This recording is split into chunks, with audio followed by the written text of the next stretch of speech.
আপনার জন্য? না, তাহলে? ও যে ছেলেটাকে ভালোবাসতো, যার সাথে বিয়ে ঠিক হয়েছিল, শুনলাম গতকাল সে নাকি তার নয়া প্রেমিকার সঙ্গে রুম ডেট করতে যেয়ে ধরা খেয়েছে। সেটা দেখে অতিরিক্ত কষ্টে প্লাস পরীক্ষার ফলাফলের অতিরিক্ত অবনতি দেখে প্রেমা এমন স্টেপ নিয়েছে। আমি ওকে বারবার মানা করেছিলাম কোনো ভুল স্টেপ না নিতে, তারপরেও মেয়েটা শুনল না। আমাকে নাকি একবার দেখতে চেয়েছে মাপ চাইবে বলে। ওর ধারণা আমাকে কষ্ট দিয়েছিল বলেই ওর সঙ্গে এমন হয়েছে। কিন্তু বিশ্বাস করো মাহা, আমি কখনো ওর খারাপ চাইনি। মাসুদের প্রতিটি বাক্য জড়িয়ে যায়। মাহা কথার খেই হারিয়ে ফেলল। মাসুদের চেহারায় অসহায়ত্ব ছাপ স্পষ্ট। আজকের মধ্যেই এমন কিছু শুনবে আশা করেনি সে। এমনিতে বিয়ে নিয়ে সারাটি দিন ব্যস্ততা এবং ধকলের মধ্যে কাটিয়েছে, তার উপর এখন মানসিক অশান্তি।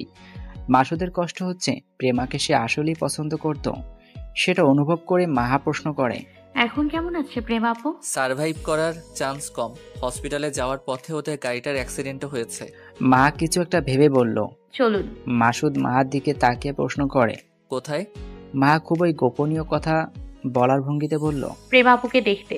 আপনি বলেছেন আপনাকে যেন আমি আগে বন্ধু ভাবি। আমি সেটা ভেবেছি। এখন আপনার আপুর কাছে যাওয়া উচিত। তাই চলুন। আমি সাথে না গেলে বাড়িতে সমস্যা হতে পারে, তাই আমিও যাব। আমি না হয় হসপিটালের বাইরে থাকবো। মাসুদ চোখ রাঙিয়ে তাকায়, চেহারায় কাঠিন্য ভাব প্রকাশ পায়, কণ্ঠে তেজ ঠেলে বলে, অনেক বুঝতে শিখেছিস, একা একা ভেবে নিচ্ছিস সব। এখন যেতে হবে না, তুই ঘুমাতে যা। আমি কাল সকালে গিয়ে দেখে আসবো। আজ যদি যেতে না পারেন, আপনি আফসোস করবেন না তো? আমার কথা শুনুন। কেউ তো জানবে না, গিয়ে দেখে চলে আসবো। আপনার মনও শান্ত হবে নিজের চোখে আপুকে একবার দেখেও আসলেন। মাসুদের তরফ থেকে কোনো উত্তর এলো না। মাহার কান্না পেয়ে গেল মাসুদের ভারাক্রান্ত চেহারা থেকে। চোখের সাথে সাথে নাকেও পানি চলে আসে। নাক টেনে মাহা প্রায় কেঁদে বলল, আপু অতটাও খারাপ ছিল না, চলুন না গিয়ে দেখে আসি। আপু যদি মারা যায় তাহলে আমারও কষ্ট হবে, আপনার কষ্ট হচ্ছে। একবার দেখে আসলে কি হয়? আপনাকে কষ্টে দেখে আমার ভালো লাগছে না। আপনাদের কারোর কষ্ট সহ্য হয় না আমার, আপনি জানেন না? মাহার নাক টানার শব্দে মাসুদ স্পষ্ট টের পেয়ে এই চিৎকাদুনে মেয়েটা আবারও কেঁদে ভাসাবে। মেয়েটা সবার প্রতি এত মায়া, কারোর কষ্ট দেখতে পারে না। ওর এই কথাগুলো শোনার পর মাসুদেরও খারাপ লাগছে। আগের তুলনায় অত্যাধিক চাপ অনুভব করছে বুকে। না যাওয়া পর্যন্ত মাহা থামবে না, কান্নাকাটি শুরু করে দেবে। এরপর কেঁদে কেঁদে অসুস্থ হয়ে যাবে। মাহার কান্না থামানোর জন্য হলেও মাসুদকে এবার যেতে হবে। মাসুদ পাঞ্জাবি পকেট হাত দিয়ে বাইকের চাবি আছে কিনা চেক করে। সৌভাগ্যবশত ভাবে চাবিটা আছে।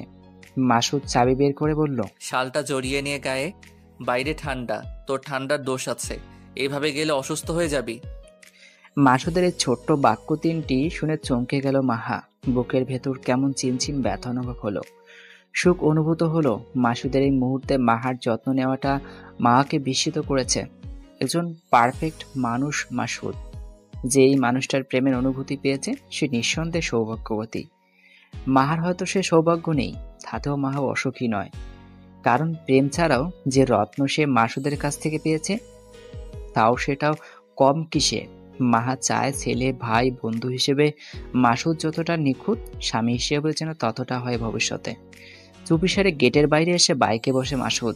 মাহা উঠতে পারছে না, শাড়ি পরে থাকায় কুচি ঢিলে হয়ে গেছে, যার দরুন শাড়ির বেগ পেতে বেশ কষ্ট হচ্ছে।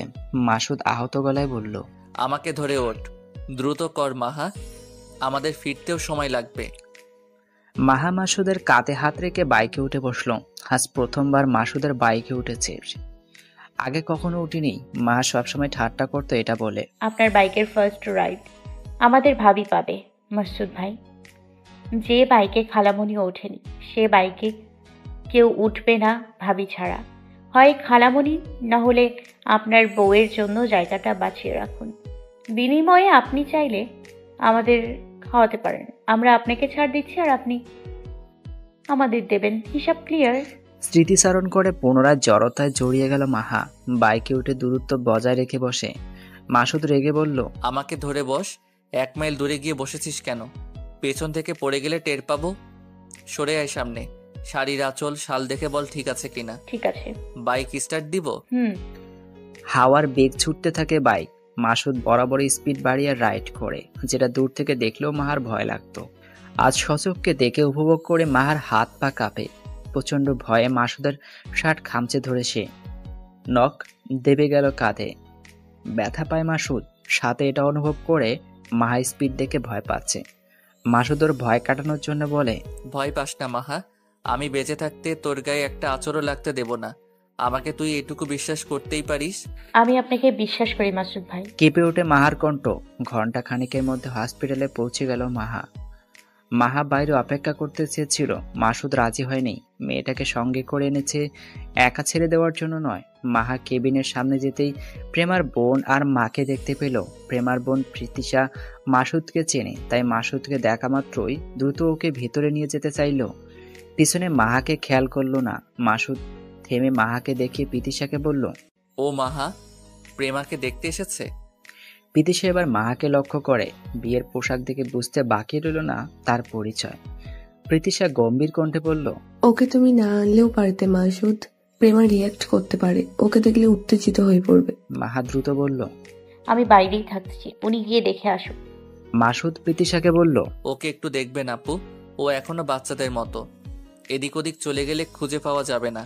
আর মাহা, প্রীতিশা আপুর সাথে সাথে থাকবি। আমি না আসা অবধি কোথাও যাবি না, ঠিক আছে? মাহা নেড়ে হুম বলল। মাসুদ ভেতরে যেতেই প্রীতিশা অবাক চোখে তাকায় মাহার দিকে। মাসুদের বাক্য কণ্ঠে যে দরদ দায়িত্ব দেখলো, মাহার ব্যবহারে যে মানবিকতা দেখলো, তার যদি সত্যি হয় তাহলে ওর বোনের প্রতি এদের মনোভাব আসলেই কি? বিয়ের রাতে বাসর না করে মাসুদ হয়তো প্রেমার টানে ছুটে এসেছে, কিন্তু মাহা সে কেন এসেছে? তার তো মাসুদের জন্য এটা নিষিদ্ধ ঘোষণা করা উচিত ছিল। অথচ স্বামী প্রেয়সীর অ্যাক্সিডেন্টের কথা শুনে মেয়েটা এমন ভাব নিয়ে এসেছে যেন প্রেমা ওর নিজের বোন। মাহার প্রতি প্রীতিশার স্নেহসুলভ ভাব জাগে মনে। মাহা চমৎকার একটি মেয়ে। এই একটি বাক্যই অনবরত মনের দরজায় কড়া নেড়ে বলছে বোন স্নেহের সকল অনুভূতিরা। ভেতর থেকে প্রেমার মৃদু চিৎকার ভেসে আসে, আমাকে ভালোবাসবে মাসুদ? আগের মতো ভালোবাসবে? বলো, কথা বলো মাসুদ। নাকি নতুন কাউকে পেয়েছো বলে আমার উপর থেকে মন উঠে গেছে? তুমিও ওদের মতো, ওইসব ছেলেদের মতো যারা শুধু। প্রেমা কাঁদতে কাঁদতে বলছে। বলতে বলতে হাঁপানি উঠে গেল প্রেমার। মাহা দরজার সামনে এসে দাঁড়ায়। প্রীতিশা মাহার দিকে সরু চোখে তাকিয়ে বলে, বিলাপ করছে। ওর কথায় তুমি কষ্ট পেও না মাহা। একটা সত্য কথা বলবেন? কোন সত্য? প্রেমা আপু কি কখনো মাসুদকে ভালোবেসেছিল? সবাই যেটা জানে আমিও সেটাই জানি মাহা। প্রেমাকে আমি কখনো মাসুদের প্রতি দুর্বল হতে দেখিনি। এখন এমন কেন বলছে বুঝতে পারছি না। আমার বোনটার কি হবে জানি না, তাই ওকে কোনো কাজে বাধা দিচ্ছি না। ও হয়তো ভালো কোনো কাজের জন্যই এমন করছে। এতটা ভালো কাজ? মহাপাপ। তবে ও মরার জন্য এতটা প্রস্তুতি নেয়নি, জাস্ট কিছু স্লিপিং পিলস খেয়েছিল। এখন এত খারাপ অবস্থা হয়েছে অ্যাক্সিডেন্টের জন্য। তোমরা হয়তো এসব জানো না, গাড়ি অ্যাক্সিডেন্টটা হওয়ার পর গাড়িতে থাকা দুজন অন স্পট ডেথ। আমার চাচার বাম পায়ের হাড় ভেঙে গেছে, ঘাড়ে আঘাত লেগেছে। আমার পায়ের দিকে তাকাও, রক্ত লেগে আছে, যেখানে যেখানে 4টা সেলাই লেগেছে। মাহা অবাক হয়ে বিচলিত গলায় বলে, আপনি বসুন আপু, আপনার পায়ে ব্যথা। ব্যথা? এ তো সামান্য কথা, চিন্তা করো না, আমি ঠিক আছি। তোমাকে একটা কথা বলি মাহা, এখন যেমন আছো সর্বদা তেমন থাকার চেষ্টা করবে। তুমি অনেকটা প্রেমার মতোই, এমন মানুষ পাওয়া দুষ্কর। মাহা বুঝলো না প্রীতিশার বলা কথাগুলোর অর্থ, শুধু ফ্যাল করে তাকিয়ে রইল। প্রীতিশা মেজের দিকে পাণ্ডুর চেহারা নিয়ে তাকিয়ে আছে। প্রীতিশা মা এখানে নেই, উনি অজ্ঞান হয়ে পড়া, তাকে কেবিনে শিফট করা হয়েছে। মাহা ভীত চেহারায় কেবিনের দরজা খুলে ঢুকে গেল। মাকে দেখে প্রেমার বিলাপ করা থেমে যায়। মাসুদ মাকে দেখিয়ে বলল, ও আমার বউ প্রেমা, আমরা আজই বিয়ে করেছি। প্রেমা বিস্মিত কণ্ঠে বলে, কি? হ্যাঁ, আর তুমি জানো মাসুদ দায়িত্ব এড়িয়ে চলার মতো ছেলে নয়। মাকে ছেড়ে দেওয়া আমার পক্ষে সম্ভব না, আর না তোমাকে এখন বিয়ে করা সম্ভব। তুমি 2 দিন আগেও যদি বিয়ের কথা বলতে তাহলে হয়তো সব ভুলে আমি তোমাকে বিয়ে করতাম, কিন্তু তুমি অনেকটা দেরি করে ফেলেছো প্রেমা। প্রেমার প্রথম দৃষ্টি দেখে স্বল্প ভয়ে মাহা মাসুদের বলিষ্ঠ দেহের পেছনে নিজেকে লুকানোর চেষ্টা করে। সেটা দেখে প্রেমার ঠোঁটে হাসি রেখা দেখা মিল। প্রেমা অস্ফুট স্বরে বলে, তাহলে তো ভালোই হলো, ভালো থেকো তোমরা। প্রেমার হাসি দেখে মাহা বলল, আপনি ঠিক হয়ে যাবেন আপু, দেখবেন খুব সুন্দর একটা বর পাবেন। মাসুদ মাহার দিকে তাকায়। প্রেমা বলে, বেঁচে থাকলেও ইনশাল্লাহ আমার বিয়েতে তোমরাও থাকবে। প্রেমার কথা বলতে কষ্ট হচ্ছে না আর, তো যেন কমে এসেছে। প্রেমা ধীর স্বরে বলল, ভেবেছিলাম আমার জন্য মাসুদ কখনো কাউকে ভালোবাসতে পারবে না, ওর প্রতি অন্যায় করেছিলাম, ওকে প্রেমের নাটকের একটি গুটি বানিয়েছিলাম বন্ধুদের কথায়, কিন্তু কখন যে ওর ভালোবাসা আমার জন্য বদদোয়া হয়ে গেল সেটা বুঝে উঠতে পারলাম না। ওকে ঠকানোর পরিবর্তে নিজে ঠকে গেলাম আমার ভালোবাসার মানুষটির কাছে। স্লিপিং পিল খেয়েছি ঘুমানোর জন্য, মন শান্ত করতে। বুয়া ভাবলেন সুইসাইড করার চেষ্টা করেছি। সবাইকে ডেকে এই আত্মহত্যার সংবাদ তিনিই প্রচার করেছেন। চাচা নাকি আমাকে নিয়ে হাসপাতালে ছুটে এসেছেন। আমি এমন অপয়ামি যার কারণে গাড়িতে থাকা দুটো মানুষ মরে গেল। চাচা আপু জখম হলো, বাঁচবো কিনা জানা নেই। মাথার পেছনে কাঁচ ঢুকে আছে, তাই ভাবলাম মরার আগে একটা মানুষের উপকার করে যাই যে আমাকে সত্যিকারের ভালোবেসেছিল। মাসুদ দুর্দান্ত প্রেমিক মাহা, তোমাকে সুখে রাখবে। আমি শুধু ওর মনে নিজের জন্য ঘৃণা জন্মাতেই এসব বলেছি। তুমি যেন কষ্ট পেও না এসব শুনে। আসল কথা কি জানো, এই প্রেমটা একটা অসুখ, ছোঁয়াচে ভীষণ। না হলে তোমাকে আজ এখানে দেখতে পাই। তুমি আমাদের প্রেমটাকে মুগ্ধতার নজরে দেখেছো, আর আমি তোমাদের। আমি কখনো তোমার মাসুদ ভাইয়াকে ভালোবাসিনি, এটা সত্য। তাই চেয়েছি তুমি আমাকে ভুলে নতুন করে প্রেমে পড়ো মাসুদ, যার প্রেমে তোমার প্রথম থেকেই পড়া উচিত ছিল। বরং এই প্রেমটাই উপযুক্ত, হালাল ভেজাল মুক্ত প্রেম। শুভকামনা রইল তোমাদের জন্য, আর পারলে মাফ করে দিও আমাকে। আমরা ভালো বন্ধু ছিলাম আর সর্বদা তেমনই থাকবো। মাসুদকে নিয়ে সুখে থেকো মাহা। মুখোশধারী মানুষের মাঝে এমনটাই মানবিক সত্তা নিয়ে থেকো। আমাকে তুমি তোমার এই বিশেষ রাতে নিজের সুন্দর মুহূর্তের বরবাদ করে দেখতে এসেছ বলে ভালো লাগলো। তবে অতিরিক্ত ভালো না হয়ে একটুখানি স্বার্থপর হও। প্রিয় মানুষটাকে নিজের একান্তই নিজের করে রাখার মতো মধুর এবং সুখের স্বার্থপরতার অনুভূতি থেকে নিজেকে বঞ্চিত করো না। প্রেমার কথা শুনে মাহা মাসুদের দিকে তাকালো। চোখে চোখ পড়তেই মাহা শিউরে ওঠে। মাসুদের চোখ ওর উপরে নিবদ্ধ ছিল। প্রেমা মৃদু হাসে।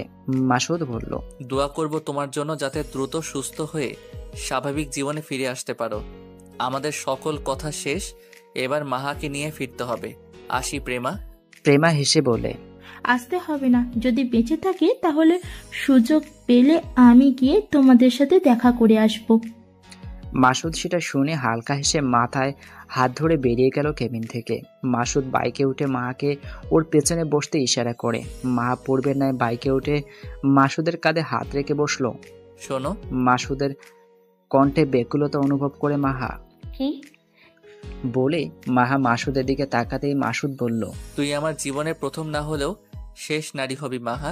কিন্তু প্রেম ভালোবাসা সেসব তো নেই আমাদের মধ্যে। তোর মধ্যে প্রেমে পড়ার মতো কিছু আছে কিনা সেটা দেখার পর এটা নিয়ে ভাববো। আর তুইও আমাকে পরখ করে নিস। তোর পছন্দেরও তো একটা ব্যাপার আছে। তোর মতো সমান গুরুত্বপূর্ণ আমার কাছে। আর প্রেমা আপু? তোকে তো আগেই বলেছি, বিয়ের আগের অনুভূতিটা আমি বিয়ের পর অবধি টেনে আনবো না। প্রেমার অধ্যায় তো সেদিনই শেষ হয়েছিল যেদিন জেনেছিলাম ও নাটক করেছে। তবে ওর প্রতি আমার একটা আবেগ কাজ করছিল। এখন সেটার কাজ করার সিস্টেম অকেজো হয়ে গেছে। তাহলে এখন কি চান? প্রতিটি স্বামী যা চায় আমিও তাই চাই। মাহা চোখ বড় বড় করে তাকায়। প্রতিটা স্বামী যা চায় মানে? প্রতিটা স্বামী কি চায়? মাসুদ কি সেটা চাইবে কেন? সে কি নিজেকে মাহার স্বামী ভাবছে? হঠাৎ কেন ভাবছে? মাহা চিন্তায় পড়ে গেল। মাসুদ বাইকের মিররে মাহার চিন্তিত চেহারা দেখে রসিকতা করে বলে, ভেবে বল মাহা, তুই কি সত্যি সতীন চাস? প্রেমা কিন্তু বিয়ে করতে চাচ্ছে আমাকে। তুই চাইলে আমি ওকেও বিয়ে করতে পারি, তবে তোকে তালাক দেব না। তুই মনের ভুলেও বিচ্ছেদের চিন্তা মাথায় আনিস না, তাহলে আমার থেকে খারাপ আর কেউ হবে না। মনে রাখিস আমার কথাগুলো। প্রয়োজনে বাড়ি ফিরে লিখে রাখিস সাদা কাগজে যে মাসহুদ সাইফান তার স্ত্রী রাদিয়া সামরিন মাহাকে কখনো চোখের আড়াল করবে না। বিচ্ছেদ তো কল্পনাতীত ব্যাপার স্যাপার। প্রেয়সী হারিয়েছে, তবে বউ হারাবে না, বরং বউ দিয়েই সে এখন প্রেয়সীর যাবতীয় অভাব পূরণ করবে। বুঝেছিস? মাহা দুদিকে মাথা নাড়ে। সে বোঝেনি। মাসুদ হেসে ফেলে। বোকা মাহার অবুঝ চাহনি দেখে বলে, বাড়িতে ফিরে মাসুদ হট শাওয়ার নিল। বিছানার উপর বসে আছে মাহা, মাসুদের বউ। প্রেয়সী টাইপের কথার অর্থ সে বুঝতে পারেনি মাসুদ তখন ওগুলো কেন বলেছে। মাহার প্রতি বিয়ের আগে কখনো মাসুদ ভাইয়ের প্রেম প্রেম অনুভূতি ছিল না, এটা মাহা জানে। তাহলে হসপিটালের বন্ধ কেবিনে প্রেমার সঙ্গে কি এমন কথা হলো যে মাসুদ মাহাকে বউ ভাবতে শুরু করেছে? প্রেমাকে পেল না বলেই কি মাহাকে বউ ভাবছে? মাহা শুধুমাত্র একটি অপশন। এই শব্দের বেড়াজাল মাহাকে কষ্ট দিচ্ছে, দোটানায় ফেলছে। মাহা কি করবে, ওর কি করা উচিত, কিচ্ছু মাথায় আসছে না। মাহার ভাবনার মাঝেই মাসুদ ওয়াশরুম থেকে বের হয়ে আসে। পরনে শুধুমাত্র একটি তোয়ালে রয়েছে। এমন দৃশ্য মাহা পূর্বে একবার দেখেছিল, তখন মার বয়স 12 কি 13। ভুল করে নক না করে মাসুদের ঘরে ঢুকে পড়েছিল সে। মাহা চোখ দ্রুত বন্ধ করে অসহায় গলায় বলে, ঘরে আমিও আছি মাসুদ ভাই। ওয়াশরুমে গেলে যা, না গেলে বসে থাক। আমাকে ঘটা করে তোর উপস্থিতি জানানোর দরকার আছে? মাসুদের এমন উত্তরে চমকে গেল মাহা। এই মানুষটা হঠাৎ পরিবর্তন হজম হলো না। তার মাসুদ ভাই তার সঙ্গে কখনো এভাবে কথা বলেনি, এভাবে কথা বলতেই পারে না সে। মাসুদ ভাই তো নরম মনের মানুষ, মিষ্টি ব্যবহার তার, কোমল স্বরে কথা বলে সে। কখনো মাহার সঙ্গে এমন রক্ষ আচরণ করে না। মাহা দুঃখ পেল, কেঁদে ফেললো। চোখ মুখ কুচকে মাসুদকে ভ্রু কুচকে তাকায়, বিড়বিড় করে বলে, শুধু কাঁদতেই জানে। নাকের পানি চোখের পানি এক হতেই ধমক দিল মাসুদ। কাঁদছিস কেন? মাহা শব্দ করে কেঁদে উঠে ফুপিয়ে ফুপিয়ে বলে, কেন ধমকাচ্ছেন? বাজে ব্যবহার করছেন, আবার কষ্ট হয় এমন বাজে ব্যবহারে, জানেন না? সব জানার ঠেকা নিয়ে বসে আছি আমি? আমার ব্যাপারে জানা উচিত। আমি আপনার সব থেকে ক্লোজ বোন ছিলাম মাসুদ ভাই। পরপর বোন ও মাসুদ ভাই শুনে মাসুদ পুনরায় হতাশ বনে ডুবে গেল। বিকেলে রাহা ওকে ডেকে বলেছিল, মাসুদ ভাই ডাকটাকে আর প্রশ্নই দিস না, পরে দেখা যাবে তোর বাচ্চারাও তোকে বাবা না ডেকে মামা ডাকছে। তাই সময় থাকতে সতর্ক হ মাসুদ। বউকে বোন ভেবে ভবিষ্যৎ নষ্ট করিস না। তাছাড়া আমি তো ভেবে রেখেছি তোদের মেয়েদের সাথে আমি আমার ছেলেদের বিয়ে দিব, ঠিক আম্মুদের মতন। দারুণ হবে না ব্যাপারটা? মাসুদ তখন রেগে গেলেও এখন চিন্তা হচ্ছে, মারাত্মক চিন্তা। মাসুদ কল্পনা করছে ওর ছোট ছোট হাত পায়ের বাচ্চাগুলো ওর নিজের বাচ্চাগুলো ওকে মামা মামা বলে ডাকছে। কি সাংঘাতিক কল্পনা! মাসুদ আতঙ্কে কেঁপে উঠল। মাহার দিকে এমনভাবে তাকালো যেন এক দৃষ্টিপাতেই ভস্ম করে দেবে মাহাকে। মাসুদের এমন রাগান্বিত দৃষ্টি দেখে মাহার কান্নার গতি বেড়ে গেল। মাসুদ আলমারি থেকে ট্রাউজার বের করতে করতে বলল, কান্নার সাউন্ড অফ কর। মেজাজ খারাপ করবি না মাহা, এমনিতেই বেশ টেনশনে আছি। হেঁচকি তুলে কাঁদে। মাসুদ টেনশনে আছে জেনে কান্না থামানোর চেষ্টা করে, কিন্তু পারল না। মাসুদ বিরক্ত চোখে তাকায়। মাহা হাত দিয়ে মুখ চেপে ধরে সমগ্র শরীর ভাইব্রেট করে কাঁদছে। মাসুদের ভাবনায় আরো একটি চিন্তা যোগ হলো, যদি ওর বাচ্চারাও মাহার মতো শীতকাঁদুনি হয়। দীর্ঘশ্বাস ফেলে মাসুদ ট্রাউজার পরে, এরপর তোয়ালে ব্যালকনিতে নেড়ে দিয়ে ঘরে আসে। মাহা ততক্ষণে উঠে ওয়াশরুমে চলে গেছে। গোসল করেছে, শাড়ি বদলে একটা সবুজ রঙের থ্রি পিস পরেছে। ভেজা চুলগুলো ছেড়ে দিয়ে শাড়ি হাতে নিয়ে ওয়াশরুম থেকে বের হয়েছে। মাসুদ বিছানার উপর বসে ফোন টেপছিল।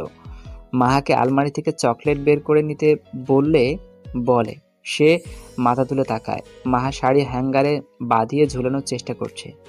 ভেজা চুলে জামার পেছনের দিকটা ভিজে গেছে, মেঝেও ভিজে গেছে অনেকাংশ। মাসুদের চোখের পলক পড়ল না। মাহা নিচের ঠোঁট চেপে ধরে এখনো কাঁদছে। গোলাপি ঠোঁটজোড়া, ফর্সা আরক্ত গোলগাল মিষ্টি চেহারা।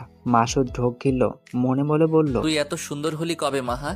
আগে তো তোকে এত সুন্দর লাগেনি। নাকি আমার চোখের সামনে ফুটে থাকা দুর্লভ ফুলটা দেখতে পাইনি? তোকে প্রচণ্ড স্নেহ করতাম বোন হিসেবে।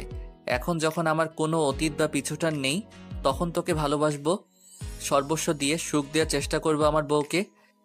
মাহা শাড়ি ঝুলিয়ে পা পেছনে নিতেই ধপাস করে নিচে পড়ে গেল। মাসুদ নিশ্চল চেয়ে আছে। মাহা মাসুদকে দেখে ও যে ব্যথা পেয়েছে সেটা লজ্জায় প্রকাশ করতে চায় না। মাসুদ সেটা বুঝতে পারে, দ্রুত চোখ সরিয়ে নেয়। ওটা হালকা হেসে এগিয়ে আসে। মাহা হাসার চেষ্টা করে বলে, আমি ব্যথা পাইনি, ঠিক আছি। একটু স্লিপ খেয়েছি, কিন্তু ব্যথা। মাসুদ এসে কিছু না বলেই মাকে পাঁচকল করে তুলে নিল। মা হতবাক, হতবিম্বল নইলে তাকায়, মুখ দিয়ে কথা বের হয় না। প্রথমে ব্যথা আর এখন মাসুদের দেওয়ার শখ খেয়ে বাঁকারা হয়ে পড়ে। চোখ পিটপিট করে মাসুদের চেহারা দেখে। ঘন চাপদারি সুদর্শন চেহারার মাসুদ ভাই। মাহা এখন তার কোলে। এটা মনে পড়তেই মাহা ভয়ের লজ্জায় জ্ঞান হারালো। মাসুদ মাহাকে বিছানায় শুয়ে দিয়ে কিংকর্তব্য বিমূঢ় হয়ে চেয়ে রইল। সামান্য কোলে নেওয়াতে বউ সেন্সলেস। মার সাথে সারা জীবন এভাবেই কাটাতে হবে। মাসুদ আর কিছু ভাবতে পারল না। মার চুলগুলো যত্ন করে মুছে দিয়ে গায়ে কম্বল টেনে দিল। এরপর লাইট বন্ধ করে মাহার পাশে কিছুটা দূরত্ব রেখে শুয়ে পড়ল। সকালে মাহার ঘুম ভাঙে, গালে খসখসে কিছু স্পর্শ করছে। বিরক্ত মাহা ঘুমের ঘুরেই দুহাতে সেটা সরানোর চেষ্টা করে, কিন্তু পারল না। জোর করে দূরে ঠেলার চেষ্টা করলো, সেটা মাথা হাত চেপে ধরেছে। মাহার ঘুম ভেঙে গেল ভয়ে।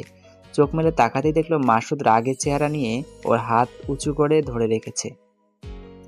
এটা দেখে পুনরায় সেন্সলেস মাহা। মাসুদ হাসবে নাকি কাউকে ডাকবে বুঝতে পারছে না। এই মেয়ে বারবার অজ্ঞান হয়ে যাচ্ছে কেন? মাসুদ এত ভয় পাওয়ার কারণ কি? আগে তো সারাদিন মাসুদ ভাই করতো, শুধু মুখে নাম বলা ছাড়া। পাশে বসা, হাতে হাত রাখা, এসব তো সাবলীলভাবে করেছে। মাসুদ শীতল চোখে তাকায়, নিজেকে বোঝায় মাহা সেসব ওকে ভাই ভেবে করেছে। ওখানেই মেজাজ আরো চটে গেল। চারিদিকে শুধু ভাই ভাই আর ভাই। মাসুদ বসে মাহার সরল চেহারা অবলোকন করছে। মাহা চোখ মেলে তাকালো। চোখ খুলে মাসুদকে পাশে দেখে পুনরায় অস্বস্তিতে পড়ে গেল। মাসুদ কঠিন গলায় বলে, এবার সেন্সলেস হলে মার একটাও নিচে পড়বে না। মাহা চোখ ছোট ছোট করে তাকায়, মাথা নেড়ে স্বল্প স্বরে জানায় সে আর সেন্সলেস হবে না। মাসুদ হতভম্ব। এই মেয়ে আবার নিজের মুখে বলছে সেটা। মাহা বলল, সরি। কেন? মাসুদ সন্ধিয়ান গলায় প্রশ্ন করে, মানে ওই আমি ব্রেকফাস্টে ডিম ভাজি আর পরোটা খাবো, গিয়ে বানিয়ে আন। আমি তোর বানাতে আপত্তি থাকলে বল, আমি গিয়ে বানিয়ে আনি। না না না, আমি যাচ্ছি। দুজনের জন্যই আনবি, একসাথে খাবো। আমি পরে মাসুদ চোখ রাঙাতেই মাহা থেমে গেল। আমতা আমতা করে বলল, না, একসাথেই খাবো। মাহা একদৌড়ে ওয়াশরুমে ঢুকে গেল। ব্রাশ করে চুল বেঁধে সে রান্না করে চলে যায়। মাসুদ আর চোখে সবটা দেখে এরপর পিতিশাকে কল করে প্রেমার খবর নিল। রান্নাঘরে এসে সবাইকে দেখে থমকে দাঁড়ায় মাহা। ওর মামাতো বোন মীরা এসে টিপ্পনি কেটে বলল, ভাসুর রাত কেমন কাটলো জানো? ভাই কি দিল? মাহা মুখ কুচকে শাশুড়ি ওরফে খালাবোনের পাশে গিয়ে দাঁড়ায়। ব্যস্ততা নিয়ে বলে, দেখে সরো, আমি বানাচ্ছি। আটা কই? মাসুদ ভাই পরোটা খাবে।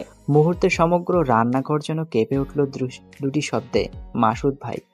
মাহা চোখে মুখে ভীতিকার নিয়ে পেছনে ফিরতেই দেখলো সবাই ওকে দেখে কেমন অদ্ভুতভাবে হাসছে। মাহার মা এগিয়ে এসে মেয়ের মাথায় হাত রেখে বলল, স্বামীকে ভাই বলতে হয় না, নাম ধরে ডাকতে ইচ্ছে না করলে সম্বন্ধের প্রয়োজন নেই। আর তোকে পরোটা বানাতে হবে না, আমি আর আপা রান্না করব আজ। তুই যা, গিয়ে খাবার টেবিলে বস। মাসুদ নিচে নেমে গলার স্বর বাড়িয়ে বলল, মাহা, দ্রুত নাস্তা দে। মাহা করুণ চোখে তাকায়। সাহেব মুখটা বাঁকিয়ে বলে, তোমরা আসো তো ফুপি, মাসুদ ভাই আর তার বউয়ের হাতে বানানো নাস্তা খাবে। ওকে বিরক্ত করো না। মাহা, তুই মনোযোগ দিয়ে নাস্তা বানা, চাপ নিস না। যা বানাবি তাই গলা দিয়ে নেমে যাবে, না নামলে বাল দিয়ে গলাতে সম্ভব। তোর জন্য এটুকু করা যায়। তোরা থাক, আমার কাজ আছে। মাহা সাহেবের কথায় পাত্তা না দিলে খালামণির কাছে গিয়ে অভিযোগ করে, তোমার ছেলে বিয়ের পর বদলে গেছে, আমাকে এখন কষ্ট দেয়। দুবার সেন্সলেস হয়ে গেছি ভয়। খালামণি এবং মা বাকিটা না শুনেই কেমন পালিয়ে গেলেন। ভাই বোনগুলো কৌতূহল নিয়ে ছুটে আসে মাহার কাছে। নারস বলল, তারপর? মীরা বলল, দুবার সেন্সলেস হয়েছিস, পুরো ঘটনাটা খুলে বল। সাহেব দ্রুত পাশ কাটিয়ে যেতে যেতে বলল, তোরা থাক, আমার কাজ আছে। মীরা আর আরস মাহার বয়সী, তাই ওদের হাত থেকে ছাড়া পাওয়া যাবে না ভেবে মা সবটা বলতে যাবে এমন সময় রাহার আগমন ঘটল। দুই ছেলেকে মামা এবং খালার কাছে দিয়ে বলল, খাবার টেবিলে গিয়ে বস। মীরা এবং আরস বাধ্য হয়ে চলে গেল। রাহা ফ্রিজ থেকে ডিম বের করে চুলার পাশে রেখে বলল, তোদের দুজনের ঘরের মধ্যকার কথা ঘরের মধ্যেই রাখবি মাহা। এসব বাহিরে সবার সামনে বলতে হয় না বোন। কোন সব? স্বামী স্ত্রীর ব্যক্তিগত ব্যাপারগুলো। কিন্তু আপু, বিষয়গুলো তেমন ব্যক্তিগত না। মাসুদ ভাই আবার ভাই? মাসুদ তোকে পেটায় নেই, ওকে অনুমতি দেওয়া হয়েছে ভাই বললেই তোকে পেটানোর। এমনিতে শুধরাবে না এই ডাক, পিঠে পড়লে মনে থাকবে। তুমি ওনার হয়ে কথা বলছো? ও আমার ভাই। আমি তোমার কিচ্ছু না, তাই না? ঠিক আছে, তুমি থাকো তোমার মাসুদকে নিয়ে, আমার সঙ্গে কথা বলবে না আর। আচ্ছা। আচ্ছা আচ্ছা, আমি তো বড় হয়ে গেছি, তাই না? নিজের আপন বোনের থেকে খালাতো ভাই বেশি হয়ে গেল তোমার কাছে? ভাই ঘরে জ্বালাচ্ছে, বোন বাইরে, আবার নালিশও করা যাবে না। আমি সন্ন্যাসী হব, শুনেছো? মাসুদ রান্নাঘরের দরজার সামনে এসে দাঁড়ায়। মাহার কথা শুনে বুকের ওপর হাত গুজে বললে, বেশ ভালো, নাস্তা দিয়ে এটার কার্যক্রম শুরু কর। আমার গুরুত্বপূর্ণ কাজ আছে, বের হব। রাহা আপু, দুলাভাই তোমাকে খুঁজছে। রাহা মাসুদের ইঙ্গিত বুঝে যেতে লাগলো। মাহা রাগত স্বরে বলে, দেখলে আপু কিভাবে কথা বলছে? তুমি কিছু বলবে না? চলে যাচ্ছ কেন? রাহা যেতে যেতে বলে, মাসুদ, মাহাকে তুই তোকারি করে কথা বলবি না, আর ওর সঙ্গে নরম গলায় কথা বলবি। মাসুদ ভদ্র ছেলের ন্যায় উত্তর দিল। ওকে আপু। মাহা তাদের দাঁত চেপে আটায় পানি ঢালে। মাসুদ ঠোঁট চেপে হাসে, পরে ভীষণ চমকে বলে, এই তুই আটায় নুন দিয়েছিস? দেখলাম না তো। পরোটার টেস্ট খারাপ হলে সকালে আমার মুখ ধরে টানাটানির শাস্তি এখন পাবি। এটা মাথায় রেখে নাস্তা বানিয়ে আন, খাবার নিয়ে সোজা ঘরে আসবি। ঘরে কেন? সবাই তো নিচে খাবে। আমি সবার সঙ্গে খাবো না, তুই আমার খাবার ঘরে দিয়ে যাবি। অন্য কারোর হাতে পাঠালে তোর কপালে দুঃখ আছে, সশরীরে নিজে আসবি, বুঝেছিস? আপনি স্বামী স্বামী ভাব নিচ্ছেন কেন? তো পরপুরুষ ভাব নেব? তোর সেন্স অর্ডান কাজ না করলে। আবারও বলছি, গতকাল পুরো বংশ সাক্ষী রেখে কাবিন করে দেনমোহর দিয়ে তোকে বিয়ে করেছি। রেজিস্ট্রি পেপার থেকে এখনো কালি শুকায়নি, অথচ তোর মস্তিষ্ক শুকিয়ে স্মৃতি ফকফকে গড়ের মাঠ। আশ্চর্য বিরল মাথা নিয়ে জন্মেছিস তুই। মাহা ভেবে পায় না কয়েক মুহূর্তের মধ্যে ওর এত চেনা মাসুদ ভাই অচেনা হয়ে গেল কিভাবে। বিয়ে করে এমন হয়েছে? ওর মাসুদ ভাই ওকে আর ভালোবাসে না, তাই এমন করছে। মাহা প্রেমার জায়গা নিয়েছে তো সেজন্য শোধ নিচ্ছে। বুঝতে পারছে মাহা, সব বুঝতে পারছে। সে তো বোকা নয় যে মাসুদের টর্চার টের পাবে না। মাসুদ ভ্রু কোঁচকাল মাহার মেঘে ঢাকা চেহারা দেখে, মাহার বিড়বিড় করে মাসুদকে বকা দেওয়া দেখে। মাসুদ মুচকি হাসে, তারপর গম্ভীর স্বরে বলে, তোর কি মনে হচ্ছে আমি তোকে টর্চার করছি? মাহা আনমনে বলে দ্রুত পেছনে ঘুরে তাকায়। মাসুদ এগিয়ে আসছে, মাহা ভয়ে জড়সড় হয়ে যায়। দু কদম পিছিয়ে যেতেই তাকের সঙ্গে মিলে যায়। মাসুদ এক দৃষ্টিতে তাকিয়ে মাহার সামনে এসে দাঁড়ায়। মাহা দিকে হালকা ঝুঁকে কিছু বলার প্রস্তুতি নেয়। মাহা কাঁদো কাঁদো গলায় বলে, আমি শুনিনি, আন্দাজে বলেছি। সত্যি আপনি আমাকে টর্চার কেন করবেন? এটা কি সম্ভব? আমি বুঝি না আপনি আমাকে কত ভালোবাসেন। মাসুদ মাহার ওড়না টেনে গলায় কিছুটা নিচে নামিয়ে দেয়। মাহা মাথায় ওড়না দিয়ে ঘোমটা টেনে দিল, এরপর রাগত স্বরে বলল, জামা কাপড় ঠিকঠাক রেখে চলাফেরা করবি। ওড়না যেখানে থাকা উচিত সেখানে না থেকে আর একবার ভুলভাল জায়গায় উঠুক, তোর এই ওড়না পরাই বন্ধ করে দিব। কানে ঢুকেছে কথা? ঢুকেছে, কানে ঢুকেছে। মাসুদ কিছুটা থেমে কোমল স্বরে বলল, ঘরে এসো দ্রুত, অপেক্ষা করছি। মাসুদ চলে গেল। মাহা এখনো সেভাবেই দাঁড়িয়ে আছে। বেসিনের আয়না নিজেকে দেখে চমকালো মাহা।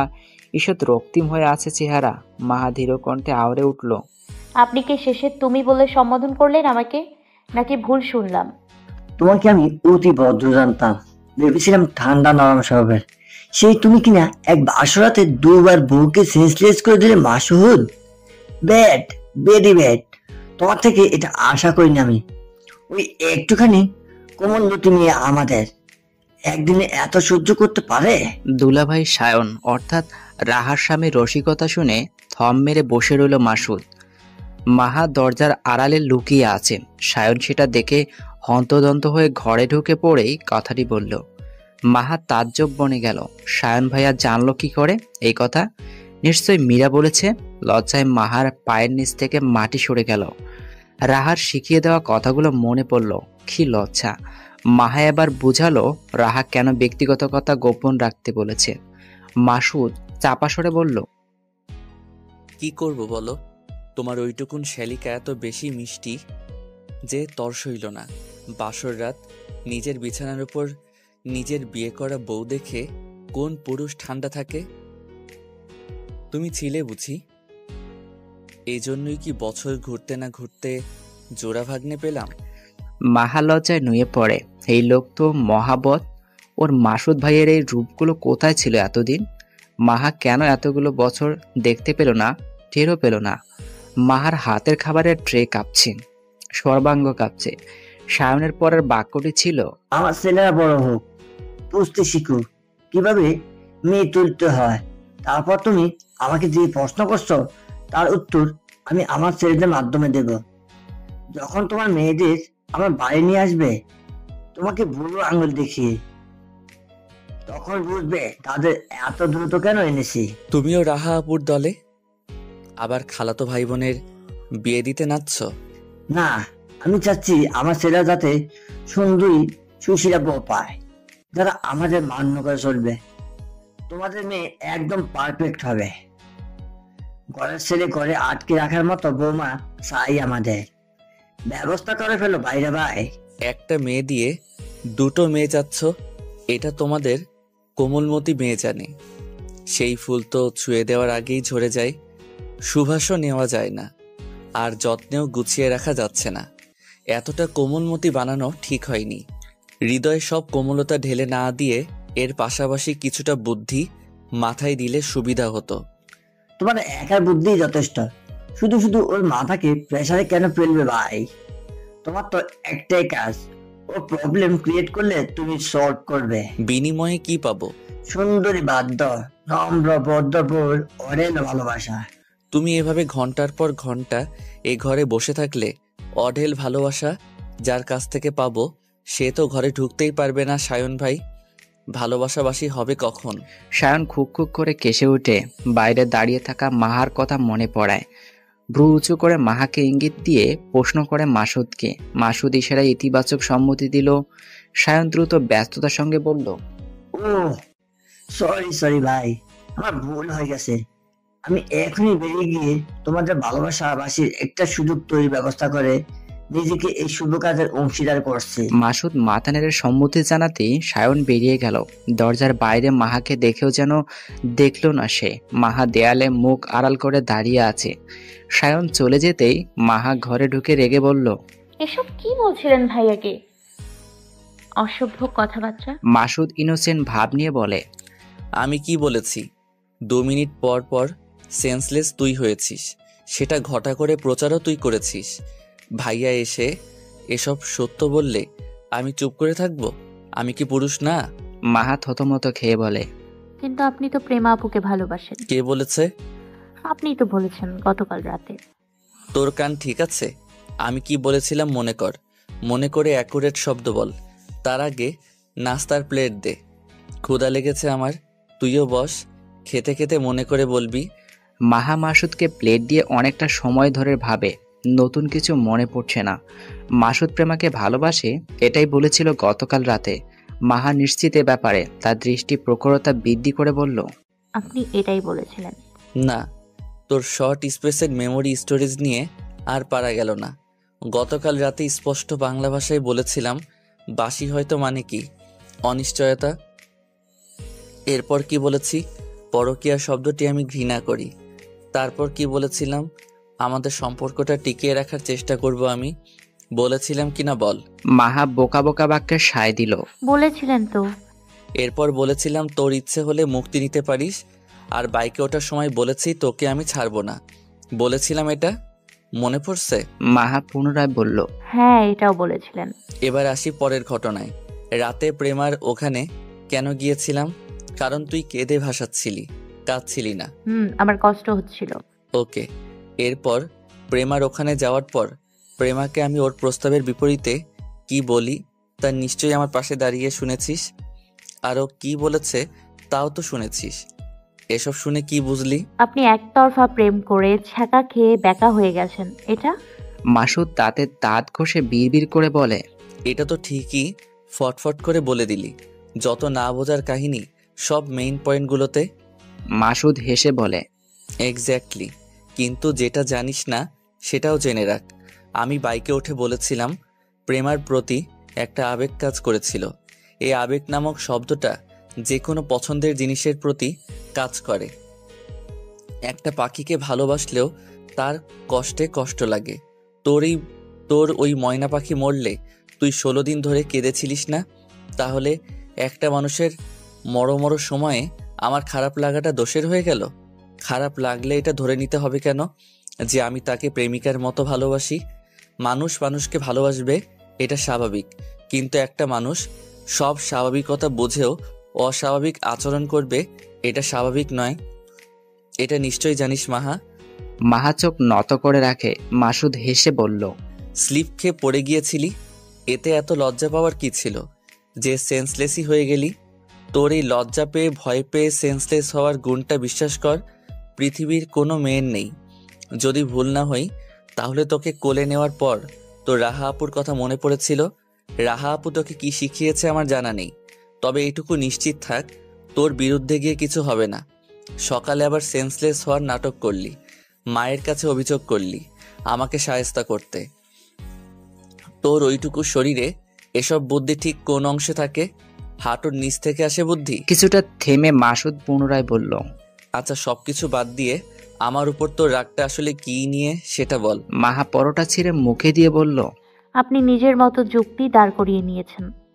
আমার আপনার উপর কোনো রাগ নেই, আপনি অস্বাভাবিক কথা বলছেন। মাসুদ দেওয়াল ঘড়ির দিকে তাকিয়ে বলল, যুক্তি তো দাঁড় করিয়েছি, আর এটাও বের করলাম যে তুই সবাইকে নিয়ে ভাবিস, সবার জন্য তোর কষ্ট হয়, শুধু আমার জন্য বিয়ের পর থেকে কোনো কিছু হয় না। বিয়ের আগে অবশ্য তুই আমাকে প্রচণ্ড ভালোবাসতিস ভাই হিসেবে, আর বিয়ের পর আমি তোর জীবনের একমাত্র শত্রু হয়ে গেছি। তোর মতিগতি দেখলেই বলে দেওয়া যায় তুই নিজে অস্বাভাবিক আচরণ করছিস। এখন সবার সাথে তোর সম্পর্কের একটি বিশেষ পরিবর্তন এসেছে। যখন তখন আমার নামে নালিশ, পার্সোনাল ব্যাপার সবার সামনে বলা যায় না, এটা বোঝার মতো বুদ্ধি তোর নেই, এটা অসম্ভব। কি বলেছিস সবাইকে? আমি তোকে কিভাবে কষ্ট দিয়েছি? আমি ওটা এভাবে বলিনি। আমার কথা কেউ পুরোটা শুনলো কোথায়? কাউকে তো বলতেই পারলাম না। আপনি রাতে ফিরে আসার পর থেকে উচ্চ স্বরে ধমকাচ্ছেন, তেজ দেখাচ্ছেন, বাইরের রাগ বাড়ি আমার উপর ঝাড়ছেন। সোজা কথা সোজাভাবে বলছেন না, তেরা তেরা উত্তর দিচ্ছেন। আপনি বদলে যাচ্ছেন, আরো বদলাবেন। বিয়েটা আপনার পছন্দ হয়নি, এই জন্য সন্ন্যাসিনী হবি? কেউ আমাকে আগের মতো আর ভালোবাসে না, শুধু আপনাকে ভালোবাসে, আর আপনিও সবার মতো। তোকে রাতে কি বলেছিলাম মাহা? মনে কিছু আসলে সেটা সরাসরি আমাকে বলবি, বলেছিস? বলবো কি করে? রাতে দুম করে কোলে, সকালে যে বাক্য চোখ মেলে তাকাতেই শুনলাম, তাতে এসব বলে আপনার হাতে মার খাবো? আপনি গতবার সাইফ ভাইকে একটা ঘুষি দিয়েছিলেন, ওর সেই ব্যথা কমতে 10 দিন লেগেছিল। তুই ভেবেছিস আমি তোকেও ঘুষি দেব? আশ্চর্য মাহা, দিন দিন তুই তোর বুদ্ধির এত অবনতি হচ্ছে। দিতেও পারেন, ঘুষি না দিলে থাপ্পড় দেয়া একদম স্বাভাবিক বিষয় আপনার কাছে, কারণ আপনার হাত অনেক বেশি চলে। মাসুদের পরিপ্রেক্ষিতে কিছু বলতে পারল না। ওর হাত আসলে অনেক বেশি চলে, মাহা তো এটার এক প্রত্যক্ষ সাক্ষী। তবে মাহার ব্যাপারটা আলাদা, এটাই মেয়ে বুঝবে না, ছোট থেকে কম বোঝে মেয়েটা। আর আহ্লাদ পেয়ে এখন একেবারে অবুঝ হয়ে গেছে, শুধু নিজের যা মন চায়, নিজের মাথায় যে বোকা বোকা বুদ্ধি আসে সেগুলোর প্রশ্রয় দেয়। ওর ছোট মাথায় বুদ্ধির চাষ করা জরুরি। মাসুদ চিন্তিত হলো, বুদ্ধির চাষ শুরু করবে কোথা থেকে? একটু জোরে কথা বললে সে ফ্যাস ফ্যাস করে কাঁদে, লজ্জা পেলে দুমদাম সেন্সলেস হওয়ার ক্ষমতা রাখে। সেই বিরল মেয়েটাকে স্বাভাবিক করতে বেশ বেগ পেতে হবে, বোঝাতে হবে মাসুদ ওকে আগের মতোই ভালোবাসে, বরং আগের তুলনায় বেশি ভালোবাসবে। তাই এটা নিয়ে অভিযোগ করা বন্ধ করে নিজেকেও এই একই স্রোতে ভাসানোর চেষ্টা করতে হবে। মাসুদের মনে হলো বাড়ির সব থেকে ছোট বাচ্চাগুলো বেশি অ্যাডভান্টেজ পায়, এই যেমন মাহা পাচ্ছে, আর ডিসঅ্যাডভান্টেজগুলো বড়দের মধ্যে খোদাই করা থাকে। না বুঝে একটা ভুল শব্দ অন্যভাবে বলে ফেলায় ঘরের বাইরে পা দেওয়া যাচ্ছে না। এই মাহাকে নিয়ে বহুত ভুগতে হবে, প্রচুর ধৈর্যের প্রয়োজন পড়বে। গতকাল কঠিন গলায় কথাটা বলা উচিত হয়নি, একেবারে উচিত হয়নি বউয়ের সাথে খুনসুটি করার ইচ্ছে পোষণ করা। মেয়েটাকে বুদ্ধি ঠিক জায়গায় বুঝে লোক পায়, আর আবার ওকে দোষ দেওয়া যায় না। ছোট থেকেই খোলা মনের মেয়ে মাহা, সবার সাথে নির্দ্বিধায় জড়তাহীনভাবে কথা বলে, বিশ্বাস করে, যখন মুখ খুলে সত্যটাই বলে, ভনিতা করে না। এই সব কিছুর সঙ্গে একটু বুঝ থাকলেই মাসুদ নিশ্চিন্তে থাকতে পারত। মাসুদ বলতো, এই ঘরের চার দেওয়ালের মধ্যে কি হচ্ছে তা যেন ঘরের বাইরে না যায়। মাহা, শুধু এইটুকু মেনে চলার চেষ্টা কর, ঠিক আছে? একটা প্রশ্ন করি। এত সহজে সব স্বাভাবিক দেখানোর চেষ্টা করছেন কেন? সব তো স্বাভাবিক নয়। সবটাই স্বাভাবিক, শুধু তুই ভুলভাল চিন্তা করে সবটা অস্বাভাবিক করে তুলছিস। আর স্বাভাবিক নয় কেন? এখন আমাদের সম্পর্ক একদম নর্মাল। আমি তোকে মন থেকে মেনে নিয়েছি, এবার তোর পালা। আমার পালা? মাহার প্রশ্নে মাসুদ মাথা নেড়ে সম্মতি জানালো। মাহা খাওয়া শেষ করে প্লেট গুছিয়ে রাখে। মাসুদ ততক্ষণে শার্ট পাল্টে নিয়েছে। মাহা বিছানায় বসে পা দোলাচ্ছে। মাসুদ পরিপাটে হাতে দেখে মাহা গাল ফুলিয়ে প্রশ্ন করলো, কোথায় যাচ্ছেন? একজনের সাথে দেখা করতে যাচ্ছি। মার্কেটেও যেতে হবে। কিছু লাগবে তোর? লাগলে বল, নিয়ে আসবো। আমার ভালো লাগছে না, সারাদিন বাড়িতে বসে আছি। বিকেলে ঘুরতে নিয়ে যাব। এখন যাব। ওকে, রেডি হয়ে নিচে নাম, আমি অপেক্ষা করছি। খুশিতে মাহার চেহারা উজ্জ্বল হয়ে ওঠে। মাসুদ মুচকি হেসে নিচে চলে যায়। মাহা একটি নীল রঙা শাড়ি পরল, চুলে খোপা করেছে, সুন্দর সুশ্রী চেহারা। মাসুদ বাইক নিল না, রিক্সা নিয়েছে রিজার্ভ করে। মাহা রিক্সায় ঘুরতে পছন্দ করে। রিক্সায় পাশাপাশি বসে আছে ওরা। মাসুদ ফোনে কথা বলছে কারোর সঙ্গে। মাহা পরিবেশ আবহাওয়া পর্যবেক্ষণ করছে। আজ ভ্যাপসা গরম পড়েছে, রাস্তায় জ্যাম নেই। মাহাদের পাশ দিয়ে আরো দুটি রিক্সা ক্রস করে গেল, অথচ ওদের রিক্সা চলে তো চলে না টাইপের। মাহা খানিকটা বিরক্ত হয়ে বলল, মামা একটু জোরে চালান। রিক্সা চালক পিছনে তাকিয়ে বললেন, জোরে চালানো যাবে না, তোমার স্বামী আস্তে চালাইতে কইছে। তুমি নাকি ভয় পাও জোরে চালালে? মাহা লজ্জা পেল, আর চোখে মাসুদকে দেখলো। সে এখনো ফোনে ব্যস্ত। মাসুদের তরফ থেকে কোনো শব্দ যাচ্ছে না। সে নির্বাক শ্রোতা। ওপাশ থেকে একা একা কে এত কথা বলছে, কি বলছে? মাহা মন খারাপ করে ফেলে। নিজেকে বড্ড একা লাগছে। পাশে মাসুদ আছে, তারপরে মনে হচ্ছে সে একা। মাসুদ একটা হসপিটালের সামনে রিক্সা থামিয়ে রিক্সা চালককে চা পানি খাওয়ার টাকা দিয়ে হসপিটালের গেটের কাছে এসে দাঁড়ায়। মাহা তার ছোট ছোট চোখগুলো নিবদ্ধ করে রেখেছে মাসুদের উপর। মাসুদ হসপিটালে কেন এসেছে? মাহাকে দাঁড়িয়ে থাকতে দেখে মাসুদ তাড়া দিয়ে বলল, দ্রুত চল, দেরি হয়ে যাচ্ছে। কার কাছে যাচ্ছেন? নাম বুরাক, আমার এক সিনিয়র ভাই। ও, তাহলে আপনি যান, আমি বাইরে ঘুরে দেখি। এখানে কোথায় ঘুরবি? দেখ মাহা, সঙ্গে আসতে বায়না করেছিস, এনেছি। এখন রাস্তাঘাটে উল্টাপাল্টা আবদার করে দেখ, এই রিক্সাতেই বাড়ি পাঠিয়ে দিব। গিয়ে কি করব? বসে থাকবি পাশে, আয়। বলে মাসুদের পিছু পিছু হাঁটছে। বুরাকের কেবিনের সামনে দাঁড়িয়ে আছে মাসুদ।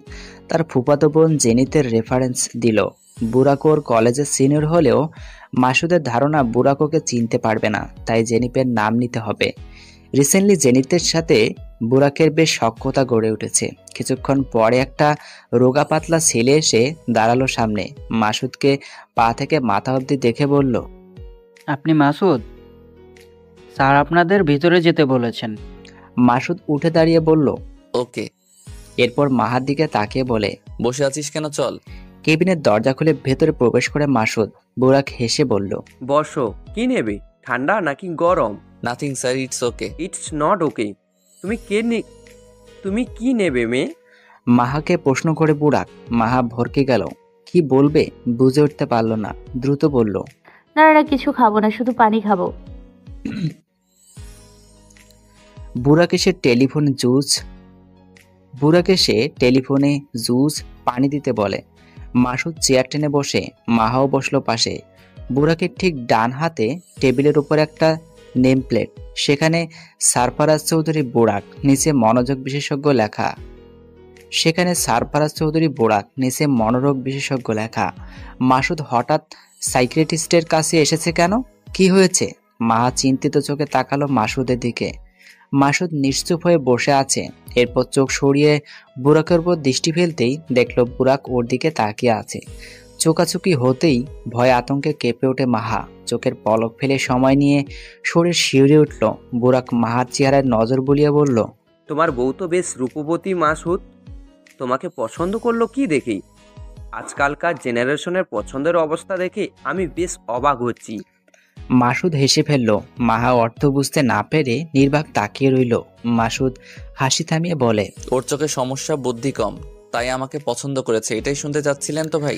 বুরাক কলম প্রেসক্রিপশনের ওপর রেখে বলে, সেটাই, সুন্দরীদের বুদ্ধি কম থাকে। তারপর নতুন বউ, সংসার কেমন লাগছে? আজ কতদিন হলো বিয়ের? মাহার যান্ত্রিক উত্তর, আজ 2 দিন হবে, গতকাল বিয়ে হয়েছে। আর মাসুদ যথেষ্ট ভালো সুদর্শন পুরুষ, তাকে পছন্দ না করার কোনো কারণ নেই। মাহার রাগত স্বর শুনে মৃদু হাসে বুরাক। স্বামীকে নিয়ে অত্যাধিক সংবেদনশীল মেয়েটা সামান্য একটা মজাও গভীরভাবে নিয়ে ফেলেছে। বুরাক মাহার কণ্ঠে তেজ লক্ষ্য করে বলল, আচ্ছা, তাহলে একটা প্রশ্নের উত্তর দাও।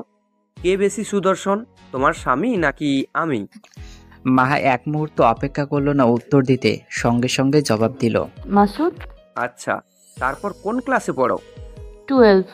বয়স? 18। নাম? আদিরা সামরিন মাহা। মাহা, বেশ সুন্দর নাম। মাসুদকে কতদিন ধরে চেনো? তোমাদের লাভ ম্যারেজ নিশ্চয়ই? না, অ্যারেঞ্জ ম্যারেজ। আর উনি আমার খালাতো ভাই। আপনি এত প্রশ্ন করছেন কেন আমাকে? জানার জন্য। এবার মাসুদের সঙ্গে কথা বলি। তো মাসুদ, তুমি? মাহা বিরক্ত নিয়ে বসে থাকে। বুরাক মাসুদকে নানা প্রশ্ন করে, হয়তো কথা বাড়াচ্ছে যাকে বলে। অপ্রাসঙ্গিক আলোচনা। মাসুদের রোগ কিংবা ওদের কথার আগাগোড়া খুঁজে পেল না মাহা। তবে রাগ হচ্ছে, মেজাজ খারাপ হচ্ছে, মাথার ব্যথা অতিষ্ঠ হয়ে যাচ্ছে। বুরাককে কেন জানি ওর পছন্দ হচ্ছে না, ভালো মানুষ মনে হচ্ছে না। তাকানো ভালো না, কথা বলার ধরন ভালো না। মানুষকে ছোট করে কথা বলার স্বভাব, মাসুদকে ছোট করে কথা বলছে, এটা পছন্দ হচ্ছে না মাহার। কথা বলার এক পর্যায়ে দরজায় কেউ নক করে। বুরাক অনুমতি দিয়ে দিল প্রবেশের। তারপরও দরজা খুলে একটি মেয়ে প্রবেশ করে। মাহা মেয়েটিকে দেখলো, উঁচু পেটটা ধরে ধীরগতিতে আসছে। বুরাক মেয়েটিকে দেখা মাত্রই চেয়ার ছেড়ে উঠে দাঁড়ালো। মেয়েটি ইশারায় বুরাককে বসতে বলে। এগিয়ে এসে মাহার পাশের সিটে বসলো। মাহা মনে হলো মেয়েটা বিদেশি, নীল চোখ, অতিরিক্ত শ্বেত ত্বক, হাসিটাও চমৎকার। মেয়েটি বলল, সোহাতো কোথায়, আসবে কখন? বুরাক বলল, বোর্ড মিটিংয়ে আছে হয়তো। জেঠিন যাদের কথা বলেছিল তারা? বুরাক দ্রুত মাসুদকে দেখিয়ে বলল, ও মাসুদ আর ওর স্ত্রী মাহা, আর ও হচ্ছে সম্রাজ্ঞী। মেয়েটি বুরাককে থামিয়ে বলল, আমার পরিচয় আমি দিচ্ছি। প্রিটি গার্ল, আমি শেহনাথ, জেনিথের বন্ধু। Nice to meet you. মাহা হাসার চেষ্টা করে বলল, আপনাকে দেখে আমারও ভালো লাগলো আপু। বুরাক বলল, তাহলে তোমরা বসো, আমরা একটু বাইরে থেকে ঘুরে আসি। শেহনাথ বলল, বাকি পেশেন্টকে কে দেখবে? এখন ঘোরার সময়? Ridiculous. It's urgent madam. Okay, আসার সময় সৌহাদ্রকে ডেকে আনবেন। বুরাক থমথমে মুখে মাসুদের সঙ্গে বেরিয়ে গেল। মাহা প্রসন্নিত বুরাককে হেনস্থা হতে দেখে ভালো লেগেছে। শেহনাথ সেটা দেখে মুচকি হাসে, পরপরই মুখটা গম্ভীর করে বলে, এসব টাইমলেস ম্যানার্সলেস ডাক্তারদের জন্যই হসপিটালটা রসাতলে যাবে। অসহ্য। তারপর মাহা, তুমি বলো কেমন আছো? আলহামদুলিল্লাহ আপু, ভালো আছি। আপনি? আপনি নয়, আপনারা। আমরা দুজনেই ভালো আছি। নিজের পেটটা দেখিয়ে বলল শেহনাথ। তাই তো, আপনারা তো এখন দুজন। আমার ভুল হয়েছে প্রশ্নে। আপনি জেনিত আপুর কেমন বন্ধু? Family friend. ওর বাবা আর আমার বাবা বন্ধু, তাই আমরাও বন্ধু। তোমার শাড়িটা বেশ সুন্দর। কে পছন্দ করেছে? খালামণি। খালামণি মানে আমার শাশুড়ি। ওহো, জেনিত বলেছিল তোমরা খালাতো ভাই বোন। আমার মনে ছিল না। তারপর বলো, মাসুদকে কেমন লাগে? স্বামী হিসেবে কেমন? ভালো। তোমাকে ভালোবাসে? যাক ভালো। শুনেছি তোমরা ছোট থেকেই নিজেদের ভাই বোন হিসেবেই দেখেছো। প্রেম না থাকলে মানিয়ে নিতে কষ্ট হবে। মানুষ ভাবে বিয়ে হলেই সব ঠিক হয়ে যায়। হয়তো কিছু কিছু মানুষের ক্ষেত্রে এ কথা সত্য। তবে এমন কিছু ছেলে মেয়ে আছে যাদেরকে সম্পর্কের জটিলতাটা আষ্টে পিষ্টে ধরে। দীর্ঘ সময়ের একজন মানুষকে নিজের ভাইয়ের মতো দেখে ভেবে বড় হবার পর হুট করে তাকে স্বামী হিসেবে মেনে নেওয়াটা চায় না। তোমার সঙ্গে এমন হয়নি জেনে ভালো লাগলো। মাহা মলিন চেহারায় তাকায়। মনের ভেতর গোপনীয় সত্যগুলো যেন কানে ভেসে আসলো। মুখের ভালোবাসা বললেও মাহা তো সত্য জানে ওদের ভেতরে জটিল সম্পর্ক। এখনো কেউ কাউকে মেনে নিতে পারেনি। মাসুদ মেনে নিয়েছে বললেও মাহা জানে না মাসুদের বলা কথাটা সত্য কতটুকু। শেহনাথ পুনরায় হেসে বলল, তুমি কি এমন চুপচাপই থাকো? আপনি এখানে কি করছেন? এটা আমাদের হসপিটাল। আমার চেক আপের জন্য এসেছে। আমার বরকে খুঁজে পাচ্ছি না, ফোনে পাচ্ছি না, তাই বুরাক সাহেবের কাছ থেকে খোঁজ নিতে এখানে আসা। আর এসে তোমাদের পেলাম। তাছাড়া আমার একটা বন্ধু দীর্ঘদিন ধরে মানসিক অশান্তিতে ভুগছে। সে ব্যাপারেও বুরাকের সঙ্গে কথা বলার প্রয়োজন ছিল। কি হয়েছে তার? ছোট থাকতে একটা দুর্ঘটনা ঘটেছিল। তারপর থেকে হুটহাট সেন্সলেস হয়ে যায়। পুরুষের স্পর্শে ভয় পায়, চাপা স্বভাবের, বোকা বোকা কথা বলে। নিজের স্বামীর সঙ্গ মানিয়ে নিতে পারছে না, নিজেকে সর্বদা বিষণ্ণতার চাদরে ঢেকে রাখে। ওর হাজবেন্ডের সঙ্গে কথা হলো, সে বলল ওদের সম্পর্কটা স্বাভাবিক নয়। এই ব্যাপারে কোনো হেল্প করা যায় কিনা? এমন হলে এর সমাধান কি? মাহার কণ্ঠে উত্তেজনা ও আগ্রহ প্রকাশ পেল। শেহনাজ বলল, আমি তো ডক্টর নই যে সমাধান জানবো, তবে আমার মতে এর একটা খোলামেলায় আলোচনার প্রয়োজন, যে আলোচনায় দ্বারা সামান্যের সমস্যার মূল উপড়ে ফেলা যায়। বুঝলে মাহা? মেয়েটা জানে তার সমস্যার কথা, কিন্তু বুঝিয়ে বলতে পারে না, নিজেকে ছোট করে দেখে, ভাবে সে বাকিদের মতো বুদ্ধিমান নয়, ভীষণ বোকা। তাই সবাইকে ভালোবাসতে চায়, আবেগী ভীষণ, কারোর কষ্ট সহ্য করতে পারে না, নিজেকে পরিবর্তন করতে চায় কিন্তু সেটাও পারে না, এর জন্যই হীনমন্যতায় ভোগে। আমি ব্যাপারটা নিয়ে ভেবেছি, রীতিমতো গবেষণাও করেছি। এটা শুধুমাত্র একটা রোগ, পিটিএসডি বা মস্তিষ্কে ক্ষত সৃষ্টি হলেই এমনই হয়, তবে প্রপার ট্রিটমেন্ট পেলে ঠিক হয়ে যাবে। কিন্তু তারা অতিরিক্ত আবেগী হওয়ায়, স্বনির্ভর না হওয়ায় এর সমাধান নিয়ে ভাবার মতো মনোবল পায় না। মনে জমা কথা ও ব্যথা কাজের মানুষের কাছে প্রকাশ করতে কষ্ট কমে। মাহা অন্যমনস্ক হয়ে বলে, কেউ বোকা সাজতে চায় না, কিন্তু বোকামি করে বারবার লজ্জায় পড়লে কারোরই সে কথা বলতে ইচ্ছে করে না। শেহনাজ মাহার দিকে তাকিয়ে হাসি হাসি চেহারা নিয়ে বলে, লোকে বলে আমার পর্যবেক্ষণ করার ক্ষমতা প্রখর, তাই আমি তোমাকে এই উপদেশ দিব, নিজের কাউন্সিলিং করাও। আমার ধারণা তুমিও কিছু একটা নিয়ে চিন্তিত, তোমার চেহারায় প্রকাশ পাচ্ছে সেই চিন্তার ছাপ। আমার চেহারায়? আমার কথাগুলো তুমি বেশ মনোযোগ দিয়েই শুনেছ, আগ্রহ জন্মেছে তোমার মনে, কৌতূহল দমিয়ে রাখতে পারোনি, কিন্তু বাইরের একজনের বিষয়ে তোমার মতো শান্ত স্বভাবের মেয়ের এত কৌতূহল থাকার কথা নয়। তুমি ঘামছো, চেহারা মলিন, তোমার চেহারা দেখে কেউ একটা নির্দ্বিধায় বলে দিতে পারবে তুমি এই ব্যাপারে জানার চেষ্টা করছো, হয়তো কিছুটা জানো, সেটা কতটুকু? যদি কাউকে নিজের সমস্যার কথা না বলো তাহলে সবাই বুঝবে কি করে? আমি অনুভূতি চেপে রাখতে পারি না, সবাই ভুল বোঝে আমাকে।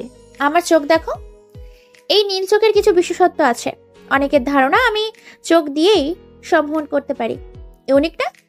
ঘণ্টাখানেক পর মাহা এবং শেহনাজ এলো ওয়েটিং রুমে। শেহনাজের রিপোর্টগুলো চলে এসেছে। মাসুদ মাহার পাশে গিয়ে দাঁড়ায়। মাহা ঘেমে নিয়ে একাকার হওয়া সত্ত্বেও ঠায় দাঁড়িয়ে রইল। সামনে একজন সুদর্শন পুরুষ তার স্ত্রীকে যত্ন নিতে গিয়ে উতলা হয়ে পড়ছে। শেহনাজের হাত ধরে ওকে নিয়ে আসছে, মূলত কোলে তুলতে চেয়েছিল। শেহনাজ রাজি হয়নি। চোখ রাঙ্গায় বিদায় বেচারা শুধু হাত ধরতে শান্ত হলো। তবে এটাও বলেছে হসপিটালে গন্ডি পেরোলে সে তার বউকে কোলে নিবে, কেউ আটকাতে পারবে না তাকে। মাহা এই সুদর্শন ভদ্রলোককে চেনে। বউয়ের জন্য প্রিয় নেশা ছেড়ে দিয়েছিল, অথচ তার অভিনয়ের প্রশংসা পুরো দেশে এখনো চর্চা করা হয়। মাত্রাতিরিক্ত বউ পাগল এই অভিনেতা। মাহা মাসুদের দিকে তাকালো। মাসুদও হাস্যোজ্জ্বল চেহারা নিয়ে দেখতে পেল পাগল প্রেমিকের প্রণয়। মাহার কাছাকাছি আসতে শেহনাজ বলল, এই বউ পাগল মানুষটাই আমার বর। তোমাকে আমি যে সুখের কথা বলেছি, এই তার ছেঁড়া মানুষই সেই সুখ। আর এই যে ভয়ঙ্কর পাগলামি দেখছো, তার ভস্য মতে এটা আমার জন্য হওয়া তার সর্বকালের অসুখ, যাকে প্রেম সুখ বলে। আশা করছি তোমার জীবনেও শীঘ্রই সুখের প্রেম সুখ শুরু হবে। নিজেকে সময় দাও, সবটা স্বাভাবিক হয়ে যাবে। যদি ভুল করি? সংশোধনের উপায় খুঁজে না পেলে পুনরায় আমার কাছে এসো, তবে ভুল করার ভয় না পেয়ে চেষ্টা করো। মাসুদ সরু চোখে তাকায়। দুজনে ফিসফিসানি দেখে বোঝা যাচ্ছে তারা কি নিয়ে কথা বলছে। শেহনাজ চলে যেতেই মাসুদ প্রশ্ন করে, মেয়েটা কি বলছিল রে মাহা? বলা যাবে না, পার্সোনাল কথা, চলুন বাড়ি যাব। গলা কাঁপে মাহার। কষ্ট হয় মাসুদকে উত্তর দিতে না পারায়, কিন্তু কিছু করার নেই। সমস্যার সমাধান করতে হলে পরিবর্তনের প্রয়োজন। মাহা হাঁটতে শুরু করে মাসুদ বুরাককে বলল, আজ প্রথম কোনো কথা গোপন করলো মাহা। ও কখনো কারোর থেকে কিছু গোপন করতো না, হঠাৎ পরিবর্তন। বুঝতে শিখছি, শেখার চেষ্টা করছি। তুমি তো এটাই চেয়েছিলে। মাসুদ গলার স্বর নামিয়ে বলে, চেয়েছিলাম, কিন্তু হুট করে ওর পরিবর্তন অনুভব করে কেমন জানি লাগছে। সময়ের সাথে সাথে সবকিছু হয়ে যাবে, চিন্তা করো না, ও পুরোপুরি সুস্থ হয়ে যাবে। রিকশায় দুজনে পাশাপাশি বসলেও মাঝে দূরত্ব থাকে। মাহার দূরত্ব খুঁজে মাসুদের গা ঘেঁষে বসলো। মাসুদ মাহার হাতের ওপর হাত রাখে। মাহা নিশ্চুপ চোখে বলে, আপনার হাত এত ঠান্ডা কেন? কাছে সরে আয়, তোর গায়ে জ্বর। আপনার কাছে গেলে জ্বর কমে যাবে? আপনি ডাক্তার নাকি ঔষধ? কাঁধে মাথা রেখে শান্ত হয়ে বস। যদি ঘুমিয়ে পড়ি? ঘুম আসলে ঘুমা। তখন আমাকে রাস্তা থেকে বাড়িতে কিভাবে নিয়ে যাবেন? 5 গোলা করে তুলে নেবেন ওই নায়কের মতো? মাসুদ ভ্রু কুঁচকে তাকালো। মাহা মাসুদের কাছাকাছি আসার চেষ্টা করছে। মাহা মাসুদের কাঁধে মাথা রাখে, তপ্ত শ্বাস ফেলে অধিকার নিয়ে বলে, আপনি শুধু আমার সঙ্গেই রিকশায় চড়বেন, আমাকে ভালোবাসবেন, আমি যা চাই তাই করবেন। করবেন তো? মাসুদ বাহাতে মাহাকে আগলে নিয়ে বলল, করব, তুই যা বলবি তাই হবে। তুমি করে বলবেন, না হলে লোকে ভাববে আমি আপনার বোন হই। তখন অন্য মেয়েরা আপনার পেছনে লেগে যাবে। অনেকে আগের মতো বিয়ের প্রস্তাব দিতে পারে। সকলের জানা উচিত আপনি বিবাহিত, তাই সবাইকে বলে দেবেন আপনি বিবাহিত আর আমি আপনার বউ, ঠিক আছে? বলে দিব। মামা, এবার একটু দ্রুত চলুন। রিকশা চালক মাসুদের কথা মতো রিকশার গতি বাড়ালেন। মাসুদ মাহার হাত বুলিয়ে দেয়। শরীরের তাপ বাড়ছে। মাসুদ বুঝতে পারে মাহা জ্বরের ঘোরে কথা বলছে। মুহূর্তেই মাহা মাসুদের শরীরের সঙ্গে মিশে গেল। দু হাতে জড়িয়ে ধরল মাসুদকে। জেনিত এসেছে। বসার ঘরে বসে মামা মামিদের সঙ্গে কথা বলছে। গতকাল রাতে তাড়াহুড়ো করে বেরিয়ে গিয়েছিল জেনিত। আজ আসতে পারে এমন কথা বলে যায়নি। মাসুদ মাকে ঘরে পৌঁছে দিয়ে বসার ঘরে এলো। মাসুদকে দেখে জেনিত ভ্রু নাচিয়ে বলল, এসে কি শুনলাম ভাই, তুই নাকি এক ঢিলে 2 পাখি শিকার করেছিস? বাহ ভাই বাহ। মাসুদ বসতে বসতে বলল, তুই আবার শুরু করিস না। সবাই সত্য জানে, শুধু শুধু পতাচ্ছে আমাকে। মাহা ছোট থেকে অবুঝ, এটা জানার পরেও সবাই এমনভাবে তীর নিক্ষেপ করছে যেন আমি মহাপাপী। এই পাপী মানুষটার উপর রহম করবই। জেনিত ছোপায় মাথা ঠেকে হাসছে। মাসুদ টেবিলের উপর রাখা কফির কাপটা নিয়ে বলল, কালোভাবে চলে গেলি কেন? আর বলিস না, ভার্সিটির এক নতুন ছাত্রকে র্যাগ ট্যাগ দিয়ে বেহাল দশা করে ফেলেছে সিনিয়ররা। কেস ফাইল হয়েছে, সেটা দেখতে গিয়েছিলাম। ছেলেটাকে পিটিয়ে আধলাশ করে ফেলেছে। তারপরেও ছেলেটা সিনিয়রদের নামই নিচ্ছে না। স্বাভাবিক, তাদের নাম নিলেও বাকি লাইফটা হেল করে তুলবে তারা। যাক, এসব বাদ দিয়ে বল, বুরাকের কাছে গিয়েছিস? তো কি হলো এখানে? আমার সাথে বুরাকের কথা হয়নি। ব্যস্ত মানুষ, বারবার ডিস্টার্ব করা যায় না, তাই এখানে চলে আসলাম। বুঝতে পারছি না। মাহাকে সেনাতের কাছে রেখে বুরাক আমাকে নিয়ে বেরিয়ে আসে। তারপর 1 ঘন্টা কেটে যায়। মাহা যখন আসলো তখন থেকে ওর গায়ে জ্বর। কি বলিস? আচ্ছা, চিন্তা করিস না, আমি সেহনাতকে কল দিয়ে জেনে নিচ্ছি মাহার হঠাৎ জ্বর আসলো কেন। জেনিত কল দিল। কিছু সময় কথা বলে কফি মগের কানায় চুমুক দিল। মাসুদ অপেক্ষা করছে। জেনিত সেহনাতের সঙ্গে কথা শেষ করলে মাসুদ বলল, ওর ভয়ে, চিন্তায়, মানসিক চাপে জ্বর এসেছে। মানসিক দিক থেকে মাহা বেশ দুর্বল, তবে এখন চিন্তার কিছুই নেই। ধীরে ধীরে মাহার মধ্যে পরিবর্তন আসবে। সেনাতের সঙ্গে মাহার কি কথা হয়েছে বলেছে তোকে? বলেছে। সেহনাতকে মাহা যেসব বলেছে তোকেও শীঘ্রই মাহা সেসব বলবে, তাই সরাসরি মাহার মুখ থেকেই শুনবি। তাছাড়া সেহনাত আসবে জানলে তোকে আমি ওর কাছে যেতেই সাজেস্ট করতাম। আমার ওই বন্ধুর অবজারভেশন স্কিল মারাত্মক, তারপরেও মেয়েটা সম্মোহন করার বিশেষ গুণ অর্জন করেছে। তাই নিশ্চিত থাক, মাহার মানসিক অসুস্থতা দূরত্ব নিবারণ হবে। ও সুস্থ হওয়ার প্রসেসিং যে অলরেডি শুরু হয়েছে, তা এই জ্বর কমে গেলেই টের পাবি। ওর প্রবলেমটা ঠিক কি নিয়ে? অ্যাক্সিডেন্ট নাকি অন্য কিছু? ওর অপারেশনও তো ঠিকঠাক হয়েছিল। ডাক্তার বলেছিল ধীরে ধীরে সুস্থ হবে। সুস্থ হয়েছে, বাট বুদ্ধি বিকাশে কিছুটা অপরিপক্ক রয়ে গেছে। এগুলো তো ওকেও সেভাবে বলা হয়নি। ও নিজেই তো পরিপূর্ণ তথ্য জানে না, তাহলে নতুন করে কি বলবে মাহা? জেনিতের ফোনটা বেজে ওঠে। জেনিত ফোন রিসিভ করতে ওপাশ থেকে অনবরত গোলাগুলির শব্দ কানে ভেসে আসে। জেনিতের কানে একটা ঠিকানা আসা মাত্রই কল কেটে গেল। জেনিত দাঁড়িয়ে পড়ে কোমরে গুজে রাখা গ্লক 23 পিস্তল বের করে যেতে যেতে বলল, আম্মুকে একটু বলে দিস আমার বাড়ি ফিরতে লেট হবে। চিন্তা করার প্রয়োজন নেই। কোথায় যাচ্ছিস? কি হয়েছে সেটা তো বল। জানি না, বলার মতো সিচুয়েশনে নেই কেউ। একমাত্র সেখানে গেলেই বোঝা যাবে কি হয়েছে। রাত 9টা, বিছানায় শুয়ে বই পড়ছে মাহা। মাসুদ বের হয়েছিল আধ ঘন্টা আগে। সবেমাত্র ফিরেছে। মাহাকে শুয়ে শুয়ে পড়তে দেখে সে এগিয়ে এসে মাহার কপালে হাত রাখে। মাহা সরে গেল। বিয়ের আগের মতো স্বাভাবিক আচরণ মাহার। মাসুদ প্রশ্ন করে, খেয়েছো? না, বসুন, খাবার আনছি। আমি আনছি, তুমি শুয়ে থাকো, বেশি ছটফট করো না, তাহলে আবার জ্বর আসবে। মাহা উঠে যেতে যেতে বলল, আসবে না, আমি এখন একদম ঠিক আছি। আপনার সাথে আমার কিছু কথা আছে, আমার মনে হয় সেগুলো আজ বলা উচিত। বলো। না, খাওয়ার পর। আচ্ছা। মাহা আঙ্গুল কসলিয়ে মাসুদের দিকে তাকালো। চোখে ব্যাকুলতা, বুক ধরপড় করছে, কপাল ঘামছে, মাথা ব্যথা করছে। মাসুদকে গোপন কথা বলার মতো কি ভাববে? মাসুদকে গোপন কথাগুলো বলার পরও কি ভাববে, কিভাবে রিয়েক্ট করবে সেটা ভাবছে মাহা। শেহনাদকে কল দিলে সুবিধা হতো। যদি মাহা বুঝিয়ে বলতে না পারে তাহলে শেহনাদ বলবে, সে তো সব জানে। মাহা আমতা আমতা করে বলল, বলছি শেহনাদ আপুকে যদি কল দিয়ে রাখি। মাসুদ ভ্রু কুঁচকে বলল, তোমার আপু জুটে গেছে? আচ্ছা, কল দাও যদি ইচ্ছে হয়। মাহা শেহনাদকে কল দিল। শেহনাদ কল রিসিভ করে বলল, ক্রিটিক্যাল। মাসুদকে সব বলেছে? এখন বলবো। বলো। তবে আমার মনে হয় তোমরা নিজেরা একান্তে বসে কথা বললে ভালো হতো, কিন্তু তোমার যখন অস্বস্তি হচ্ছে তখন থাকছি কলে। এবং মাসুদ ভাই দুঃখিত করার জন্য। আমি এরকম নীরব থেকেই শুনবো, বিরক্ত করব না আপনাদের। মাসুদ রেগে তাকালো। ওর চেয়ে বাইরের একটা মেয়ে মাহার কাছে এতটা গুরুত্ব পায়? অপমানিত বোধ করলো মাসুদ। শেহনাদের কথাগুলো খারাপ লাগলো বইকি।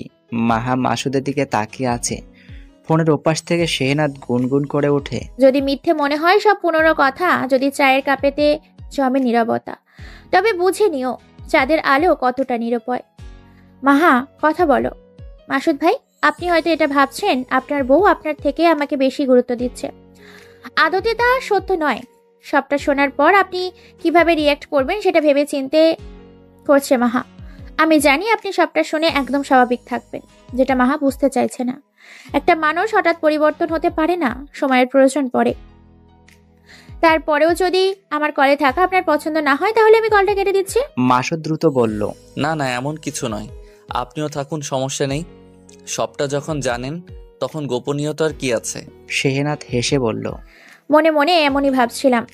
আমার ঘরেও একজন আছে, আপনার থেকেও সে বেশি পজিটিভ, তাই এমন খতরনাক জেলাসি সম্পর্কে জ্ঞান আছে আমার। মাসুদ লজ্জা পেল। মাহা লম্বা লম্বা শ্বাস নিতে নিতে বলল, আমি তখন 3তে পড়ি, স্কুল থেকে বাড়ি ফিরছিলাম। হঠাৎ দেখতে পেলাম নয়ন কাকু রিনিতা আপুকে টেনে হিচড়ে নিয়ে যাচ্ছে। আপু আমাকে নিষেধ করলো তার কাছে যেতে। আমি দৌড়ে পালাতে যাব, এমন সময়ে নয়ন কাকুর ভাইপো অয়ন আমাকে ধরে ফেলে। আমাকেও নিয়ে গেল একটা অন্ধকার ঘরে। ঘরে কিছু দেখা যাচ্ছিল না, কোনো দরজা বা জানালা দেখা যাচ্ছিল না। আমি চিৎকার করে কাঁদছিলাম, কেউ শোনেনি। অন্ধকারে আমার দম বন্ধ হয়ে আসে। পুরো ঘর হাতড়ে একটা জানালা পাই। আমি জানালার পাল্লা খোলার চেষ্টা করি, একটু খুলতেই দেখলাম আপুকে বিবস্ত্র করে ওরা দুজনে। আমি চিৎকার দিতেই অয়ন এসে আমার ঘরের দরজা খুলে আমাকে চড় মারে। আমার গায়ে বাজেভাবে হাত দেয়। আমার খারাপ লাগে, কষ্ট হয়। তারপর আমি ওর হাতে কামড় দিই। তারপর ও সরে দাঁড়ায়, আমাকে ধরে ফেলার চেষ্টা করে কিনা জানি না। আমি খোলা দরজা দেখে দৌড়ে বাইরে চলে এলাম। মেইন ডোরে আসতেই একটা সাদা গাড়ির সাথে ধাক্কা খাই। আমার ঘাড়ে থাকা ব্যাগ পড়ে যায়। তারপর কিছু মনে নেই, এসব মনে ছিল না আমার। অয়নকে দেখার পর হঠাৎ মাহা হাঁপাচ্ছে, ভয়ে থরথর করে কাঁপছে। মাসুদ মাহাকে টেনে বুকের সঙ্গে মিশিয়ে নিয়ে বলল, আর কিচ্ছু বলতে হবে না, তুই শুধু শান্ত হয়ে বস। মাসুদ মাহার মাথায় হাত বুলিয়ে দেয়। মাহা ফুপিয়ে কাঁদছে। ফোনের ওপাশ থেকে শেহনাদ বলল, আপনারা ওকে ওর অ্যাক্সিডেন্টের কথা বলেননি, এটা উচিত কার্য ছিল? বললে তখন থেকেই ওর সমস্যা হতো। ও বেশ কিছু সময়ের স্মৃতি ভুলে গেছে, এটাও ভুলে গিয়েছিল। তবে কিছু মানুষের ক্ষেত্রে পিটিএসডি সাংঘাতিক রকমের রোগ হয়। সাময়িক সময়ের জন্য কিছু স্মৃতি ভুলে যায় মানুষ, পরবর্তীতে সেসব ধীরে ধীরে মনে পড়ে। এসব আমি বুড়াকের থেকেই জেনেছি। সুতরাং সেটার উপর ভিত্তি করে এবং মাহার আচরণ পর্যবেক্ষণ করে সেটা বুঝতে পেরেছি, সেটা হচ্ছে ওর ইন্টিমেসিতে প্রবলেম হয়। বাট একবার যদি ওর ভয়টা কাটানো যায় তাহলে হয়তো ধীরে ধীরে আপনার স্পর্শ নিতে পারবে। বিয়ের আগে থেকেও আপনাকে পছন্দ করে, তবে আপনি প্রেমিকা বানানোর পর সে সেসব চিন্তা থেকে সরে আসে। সবার ভালো চাওয়ায় সে বিরল গুণ মাহার সেটা কাল হয়ে ওঠে। ওর অ্যাক্সিডেন্ট হবার পর মাহাকে যে ডাক্তার অপারেট করে তার সঙ্গে কথা হয়েছে। মাহার মাথায় আঘাতের কারণে সেরিব্রাল ইনফেকশন অর্থাৎ অপর্যাপ্ত অ্যাক্সিডেন্টের সরবরাহের কারণে কোষগুলোর একটি গুচ্ছ মারা যায়, যে কারণে ওর বোঝার ক্ষমতা কিছু অংশ লোপ পায়।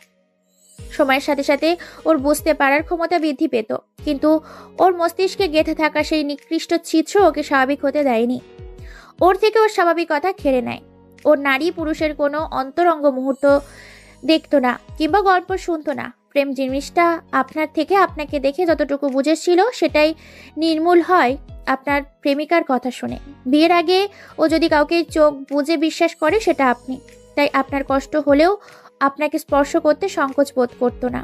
কিন্তু বিয়ের পর রাহা ওকে পুনরায় কিছু শিখিয়েছে, তাই আপনি ওকে কোলে নিতেই মাহা সেন্সলেস হয়ে যায়। আপনারা ওকে সবসময় এত ভালোবাসা দিয়েছেন যে ও চাইলেও কঠিন হতে পারেনি, আবেগী আহ্লাদী হয়ে উঠেছে। তবে চেষ্টা করবেন ওকে স্বনির্ভর হতে দেওয়ার। আপনাদের ছোট ছোট ব্যবহারে ও কষ্ট পায়, এটা থেকে বের হতে হবে। জীবনের সকল কঠিন মুহূর্তে ও আপনাদের কাছে পাবে না, তাই নিজের ভালোটা ওকে নিজেকেই বুঝতে হবে। ওর একটা সিটি স্ক্যান করিয়ে নেবেন, রেগুলার ওষুধ সেবন করবে। মনোবল পেয়েছে, সাহস যোগান। বাকি 5টা মেয়ের মতো ওকেও স্বাভাবিক হতে দেখতে পাবেন। লাস্ট একটা কথা, অ্যাক্সিডেন্টের পুরো ঘটনা ওকে খুলে বলুন। এখন ভয়ের কিছু নেই, তাই ওর জানা উচিত কি ঘটেছিল। মাসুদের রাশভারী প্রশ্ন। মাহার জন্য আপনি এত কিছু কেন করেছেন? শেহনাত হাসে। আমি আমার বন্ধুদের ভালোবাসি, এটা আপনার বউ মাহার জন্য নয়, আমার বন্ধু জেথিনের জন্য করেছি। জেথিন আমাকে বিভিন্ন সময়ে নানা রকম ভাবেই সাহায্য করেছে। ওর প্রিয় ভাইয়ের জন্য, ওর ভাবির জন্য এতটুকু করা আমার কর্তব্য। নিন, অনেক রাত হলো, আপনারা রাতের বাকি সময় কি করবেন সেটা ভাবুন, আমি ঘুমাই। আচ্ছা। মাসুদ শেহনাতের বলা প্রতিটা শব্দের অর্থ বুঝেছে। সে এটাও বুঝেছে মাহাকে কাছে টেনে না নিলে মাহা সর্বদা দূরে থেকে যাবে। যদি এই সংবেদনশীল সময় মাহাকে ছোট ভাবে, ও কষ্ট পেতে পারে, ভয় পেতে পারে বা কাঁদতে পারে ভেবে মাসুদ নিজেকে নিয়ন্ত্রণ করে, তাহলেই সেটা মাহার জন্য যথোপযুক্ত হবে না। আসলে তো মাহাকে আবেগী আহ্লাদী নমনীয় করার ক্ষেত্রে পরিবারের অত্যাধিক যত্নে বেশি ভূমিকা রেখেছে। মাহা মাসুদের চোখে চোখ রেখে বলল, আমি আমার অস্বস্তি দূর করতে চাই। সময় নিবি নাকি আজ? আজই। আপনার সমস্যা থাকলে বলুন। আপনার মনে যদি অন্য কেউ থাকে তাহলে অন্য উপায় খুঁজতে হবে। অন্য উপায়? আরেকটা বিয়ে। আপনাকে ডিভোর্স দিয়ে দিব। যে বর কাজে আসে না সে বর চাই না আমার। এত বড় কথা? একটু আগে কেঁদে চোখ মুখ লাল করে ফেললি। তোকে দেখে মায়া হলো বলে তোর কষ্ট হবে ভেবে নিজেকে নিয়ন্ত্রণ করছি, আর তুই আমাকে বরের কাজ শেখাচ্ছিস। আজ দেখবি বরের কাজ কত প্রকার আর কি কি। 1 ঘন্টায় তোকে সেহনাত কি এমন জ্ঞান দিল সেটা আগামীকাল জেনে নিব। যে রাতারাতি বউ আমার বেকুব থেকে বুদ্ধিমতী হয়ে গেল। আপনি আমাকে বেকুব বললেন? বলেছি, শুনতে পাসনি? আবার বলবো বেকুব মেয়ে? মাহা রেগে মাসুদের শার্টের কলার টেনে ধমকে সুরে বলল। মাসুদের ঠোঁটে দুষ্টুমির হাসি বজায় রেখে বলল, বাহ, পা ধরে ঝুলে থেকে কান্না করা বেকুব মেয়ে কলার ধরতেও শিখে গেছে। বেকুব শব্দটা ভালো না লাগলে নির্বোধ, এই ওয়ার্ডটা একদম পারফেক্ট। শুনতে তেমন খারাপ না, লেভেল আছে। আমি নির্বোধ? হ্যাঁ, এটা তুই ছাড়া পুরো দুনিয়া জানে। আজ তোকেও জানালাম। তোর চারিত্রিক গুণাবলী তোকে না জানালে হয়? মাহা আচমকায় মাসুদের কলা ছেড়ে ওর হাত টেনে ধরে কামড় বসালো। আকস্মিক ব্যথায় আটকে উঠে মাসুদ। মাহা পুনরায় কামড় বসালে মাসুদ মৃদু চেঁচিয়ে বলে, মাহা কামড় দিবি না, একদম কামড় দিবি না। আমি কামড় দিলে কিন্তু সহ্য করতে পারবি না। মাহার চেহারা রক্তিম বর্ণ ধারণ করে, চোখ মুখ আরক্ত হয়ে পরের কামড় বসাতে এমন সময় মাসুদ মাহাকে ধরে বিছানার উপর ফেলে দিল। এরপর নিজের হাতের দিকে তাকিয়ে বলল, সকালে এই কামড়ের দাগ দেখে সবাই যেটা নিয়ে কথা শোনাবে এবার সেটা করে কথা শুনবো। 1 মিনিট, শুরু আপনি করেছিলেন, তাহলে শেষটাও আমি করি। মাহা ঘামছে, চেহারায় ভয় প্রকাশ পাচ্ছে। স্মৃতিতে সেই অস্পষ্ট বিশ্রী দৃশ্য। মাহা চোখ বুজে আছে। মাসুদ মাহার কপালে ঠোঁট ছুঁয়ে নমনীয় কণ্ঠে বলল, এত সাহস দেখালি, এখন চোখ বন্ধ কেন? চোখ খোল, একবার আমার দিকে তাকা মাহা, দেখবি সব ভয় কেটে যাবে। মাহা চোখ মেলল, মাসুদর দিকে ঝুঁকে মৃদু হাসে। পরপরই মাহার শ্বাস আটকে গেল। মাহা দুহাতে ঠেলে সামনের মানুষটিকে নড়াতে সক্ষম হলো না, বরং মানুষটি মাহার হাত নিজের কাঁধে জড়িয়ে রেখে বলল, ডিস্টার্ব করিস না। আজ রাতে যখন সেন্সলেস হোসনি তখন এই সুযোগটা কাজে লাগাতে দে। মাহা শ্বাস নিয়ে রেগে বলল, এভাবে না বলে আমার ঠোঁট মাহা থেমে যায়। মাসুদ হেসে বলল, সমস্যা কি? আগে না বলে যেটা করলাম সেটা না হয় এবার বলে করব। তোর নিশ্চয়ই বলে করা কাজগুলোতে আপত্তি নেই। কিন্তু আমি ভেবেছিলাম চেষ্টা আমি করব। মেহনাত আপু আমাকেই এই অস্বস্তি দূর করার চেষ্টা করতে বলেছিল। সেনাত তোকে এটা বলেছে? Excellent advice. নে স্টার্ট কর। রাহা আপু যা যা শিখিয়েছে তার একটা পার্টও বাদ দিবি না। আচ্ছা, বাদ দিলে দিস, এই ছাড়টুকু তোকে দেওয়া যায়, কারণ যেটা বাদ পড়বে সেটা যোগ করার দায়িত্ব আমার। বিয়ের 1 মাস পূর্ণ হয়েছে আজ। মাহা এখন পূর্বের তুলনায় কঠিন মেজাজি হয়েছে। পড়াশোনা নিয়ে ভীষণ ব্যস্ত সে। পাঠ্য বইয়ের পাশাপাশি এখন থেকেই অ্যাডমিশনের জন্য পড়া শুরু করেছে। যেভাবে হোক তাকে ভালো একটা ইউনিভার্সিটিতে চান্স পেতে হবে। মাহা প্রথমে ভেবেছিল সে ডাক্তার হবে, কিন্তু নিজের ওপর ভরসা পাচ্ছে না। ডাক্তার হওয়ার স্বপ্ন ওর জন্য নিতান্তই একটা ছেলে মানুষই ব্যাপার, যার ভুলে যাওয়ার রোগ আছে। সে চেষ্টা করলে বড় জোর সবকিছু জানতে পারবে, শিখতে পারবে, কিন্তু বাস্তবিক জীবনে তা ব্যবহার করতে পারবে না। তাই মাহা ঠিক করেছে সে ইংরেজিতে অনার্স করবে। ইংরেজিতে সে ভালো পারে, তার প্রিয় বিষয় এটা। অফিস থেকে ফিরে মাসুদ সোজা ওয়াশরুমে ঢুকেছে, একেবারে গোসল করে তারপর বেরিয়েছে। প্রেমার সঙ্গে বিকেলে দেখা হয়েছিল, মাহার কথা জিজ্ঞেস করেছিল। প্রেমা এখন সুস্থ, এটা মাহাকে জানাতে বলেছে। মাসুদ তোয়ালে নিয়ে চুল মুছতে মুছতে বিছানার উপর বসে। মাহা টেবিলে বসে পড়ছে। মাসুদ এসেছে সেটা লক্ষ্য করছে। মাসুদ গলা খাকারি দিয়ে বলল, বর সারা দিন এত পরিশ্রম করে ঘরে ফিরেছে, আর বউকে দেখো কোথায় এসে একটু আদর সোহাগ করবে তা না, বইয়ে মুখ গুজে বসে আছে। বিয়েটা কি বইয়ের সাথে হয়েছে আপনার, মিসেস রাদিয়া সামরিন? মাহা মুখটা কুঁচকে বলল, বরকে কি কোলে নিয়ে বসে থাকতে হবে? সব রেডি আছে, খেয়ে ঘুমান। এই চ্যাপ্টার শেষ না করে ওঠা যাবে না, কাল এক্সাম আছে। বউ আমার বুদ্ধি পেয়ে বদলে গেছে। আমার বোকা বউটাই ঠিক ছিল। মাহা পিছনে ঘুরে বসে। মাসুদ বরাবরের না একটা ট্রাউজার পরে খালি গায়ে বসে আছে। মাহা দ্রুত চোখ সরিয়ে নিল। মাসুদ সেটা থেকে ব্যঙ্গ করে বলল, 30 দিনে কম করে হলেও 15 বার আমাকে এইভাবে দেখেছ। হঠাৎ দেখতে না চাওয়ার কারণ কি? এই ফিটনেস সিক্স প্যাক ধরে রেখেছি কেন যদি বই না দেখে? মাহা বইয়ের দিকে তাকিয়ে বলল, আজ দেখা যাবে না। কিন্তু আমার আজ দেখাতে ইচ্ছে করছে। ইচ্ছের লিস্ট বেড়েছে। একটা ইচ্ছা আজ পূরণ করতে না পারলে ঘুম হবে না রাতে। এখন কি করব? পরীক্ষা শেষ হবে, তারপর আপনার ইচ্ছাগুলোর লিস্ট দেখব।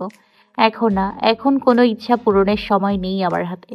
তেমন গুরুতর ইচ্ছা নেই, এই আপনি থেকে তুমিতে আনানোর ইচ্ছাটাই আছে এখন। সময় লাগবে, 15 বছরের অভ্যাস। ধুর, দুদিনে ভাই থেকে জামাই হয়ে গেলাম, রাতারাতি ভালোবাসাবাসি করে ফেললাম। এসবের কাছে এই ছোটখাটো অভ্যাস কিছু না, ট্রাই করো, হয়ে যাবে। মাহা বিরক্ত চেহারায় বলে, কাইন্ডলি চুপ করো তুমি, বিরক্ত করো না। খাবার গুছিয়ে রেখেছি, খেয়ে ঘুমাও, সকালে আবার দ্রুত উঠতে হবে। ক্লান্ত হয়ে ফিরেছো, তারপরেও এত কথা বলে এনার্জি লস করছো কেন? তুমি করে বলছি এবার একটা কথা বলবে না। মাসুদ উঠে এসে মাহার ঘাড়ে চিবুক রাখলো। মাহার হাত থেমে নেই। খাতার ওপর কলমের আঁচড় অনবরত পড়ছে। আইসিটির প্রোগ্রামিং চ্যাপ্টার। মাসুদ খেয়াল করে মাহার হাতের লেখার পরিবর্তন এসেছে, আগের তুলনায় অত্যাধিক সুন্দর হয়েছে। মাঝে মাঝে বিশেষ লাইনে ক্যালিগ্রাফিও করেছে। মাহা নতুন পারফিউম ব্যবহার করেছে, ঘ্রাণটা মধুর। মাসুদ মাহার গলার মুখ ঘষতেই মাহার কলম থেমে গেল। দাড়ির খোঁচায় ব্যথা পেল।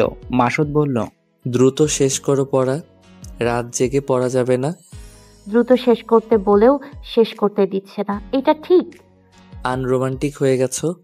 2 দিন আগেও টাচ করলে সেন্সলেস হয়ে যেতে, এখন উল্টে ঝাড়ি দাও।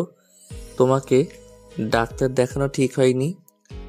মাহা মুখটা নিরেট করে বলে, চলুন খেয়ে ঘুমাই, পড়া না হলেও ঘুমটা হোক। মাহা উঠে যেতেই মাসুদ পাণ্ডুর চেহারায় বিছানায় এসে বসলো। একটা টি শার্ট পরে নিঃশব্দে হেঁটে গেল ডাইনিং টেবিলের দিকে। মাহা খাবার বাড়ছে, চেহারায় কাঠিন্যভাবে স্পষ্ট কিছু একটা নিয়ে চিন্তিত। কষ্ট পাচ্ছে কিন্তু বলছে না। গত 2-3 দিন ধরে ব্যাপারটা খেয়াল করছে মাসুদ। মাসুদের ওপর রাগ করে আছে নাকি অভিমান করে সেটা বোঝার উপর নেই। পরিবর্তন হুট করে হয়, সবকিছু হুটহাট হচ্ছে। খাবার টেবিলে কথা হলো না। মাসুদ আগে এসেছে ঘরে, বিছানা ঠিক করে সে শুয়ে শুয়ে মাহার জন্য অপেক্ষা করছে। মাহা এলো মিনিট 10 পর। এসে ঘরের দরজা লাগিয়ে লাইট অফ করে মাসুদের পাশে শুয়ে পড়ে। জানালা খোলা, ঘর জুড়ে চাঁদের আলো পিনপতন নীরবতা। দুজন পাশাপাশি থেকেও মনে হচ্ছে পুরো ঘরের দুজনে একাকী। নীরবতা ভেঙে মাসুদে প্রথম কথা বলে, কি হয়েছে? মাহার তৎক্ষণাৎ উত্তর, কিছু না। তাহলে এইভাবে ইগনোর করছো কেন? কিছু হলে তো বলবা, না বললে বুঝবো কি করে? আমি কি কোনো ভুল করেছি? অজান্তে কষ্ট দিয়েছি? না, তেমন কিছু না, শুধু পরীক্ষার জন্যই। মাসুদ মাহার দিকে এগিয়ে গিয়ে মাহার মাথায় নিজের হাত ডান হাতের ওপর রেখে মাহাকে পিছন থেকে জড়িয়ে ধরল। মাহার চোখ গলিয়ে এক ফোঁটা পানি পড়তেই মাসুদ ভগ্ন স্বরে বলল, বলো কি হয়েছে? মাহার নাক টেনে বলে, আপনাকে ফোন দিলে আপনার পিএ ফোন রিসিভ করে, আমাকে ননদের মতো ট্রিট করে, আপনার সাথে তার মাখো মাখো সম্পর্ক বর্ণনা করে। এসব না হয় বাদিয়ে দিলাম, আপনি চরিত্রহীন নন সেটা আমি জানি, কিন্তু প্রেমা আপুর সাথে দেখা সাক্ষাৎ হচ্ছে সেটা জানার প্রয়োজন বোধ যে করে না, তার সাথে থাকবো না আমি। প্রেমার সঙ্গে 3 দিন আগে রাস্তায় দেখা হয়েছিল, সেটা তুমি জানতে কিভাবে? আর আজ দেখা হয়েছে সেটা তো বলতামই, সুযোগ পাইনি বলে বলা হয়নি। জানবো না? আপনার পিএ ছবি তুলে রেগুলার সেন্ড করে আমাকে, এদিক নেই ওদিক আছে। সরুন সরুন, একদম টাচ করবেন না। বিয়ের পর কত মিষ্টি মিষ্টি কথা, আর এখন আমি আপনাকে সহ্য করতে পারছি না, শুনেছেন? বউ ছাড়া যাবে না, বউ ছাড়া ঘুম আসবে না আমার। অন্য কোনো সলিউশন থাকলে বলো। উম্মিকে বিয়ে পথ থেকে সরিয়ে অন্য সেক্টরে দিলে মেজাজ ঠিক হবে? আমাদের সম্পর্কটা বিয়ের আগেও যেমন ছিল পরেও তেমনই আছে। মাঝে মাঝে এমন মনে হয় আপনি শুধু দায়িত্ববোধ থেকেই সম্পর্কটি টিকিয়ে রেখেছেন, আমাকে ছোট থেকে বোন হিসেবে ভালোবাসছেন, সেই স্নেহ থেকেই আমার যত্ন নেন, আর স্ত্রী হয়েছি বলে আমার যেটুকু প্রাপ্য শুধুমাত্র সেটা দিচ্ছেন। মাসুদ মাহাকে ছেড়ে দিয়ে নিজের বালিশে গিয়ে শুয়ে পড়ে। মাহা নিজের মনোভাবগুলোকে সত্য ভাবলো মাসুদের এমন আচরণে। ভাই মনে তাই মনে মনে যা ঠিক করে রেখেছিল সকাল থেকে সেটাই প্রস্তুতি নেবে বলে সিদ্ধান্ত নিল সে। মাহা ঘুমিয়ে যেতে মাসুদ ফোন দিয়ে বাইরে চলে গেল। ফিরে আসে কিছু সময়ের মধ্যে। ঘরে ঢুকে দেখে মাহা বিছানা নেই, ওয়াশরুমে আলো জ্বলছে। মাসুদ ফোন টেবিলের উপর রাখে।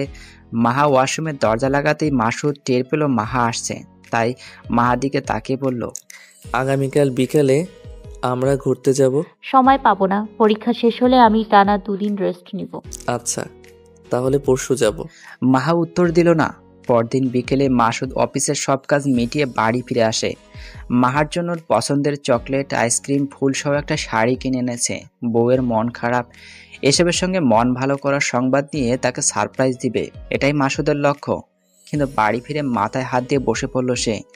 রাগের চিন্তায় মাথা ছেড়ে যাচ্ছে। মায়ের ঘরে গিয়ে মাসুদ সরাসরি জিজ্ঞেস করে, মাহা কোথায়? মা সোয়েটার বুনছিলেন। ছেলের প্রশ্নে মাথা তুলে সরু চোখে তাকালেন, নির্লিপ্ত গলায় উত্তর দিলেন, তোর শ্বশুর বাড়ি গেছে, 2 দিন ওখানেই থাকবে, রাহারা এসেছে।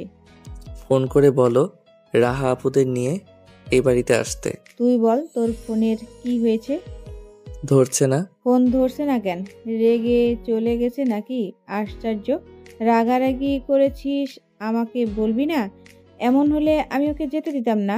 ও যাওয়ার সময় বারবার করে বলে গেছে তুই যেন ফোন বন্ধ করে ও বাড়ি না যাস। ঝগড়া হয়নি, আর তুমি আমাকে না জানিয়ে ওকে যেতে দিলে কেন? কুইক মা, জলদি ফোন করো আর দ্রুত আসতে বলো ওকে।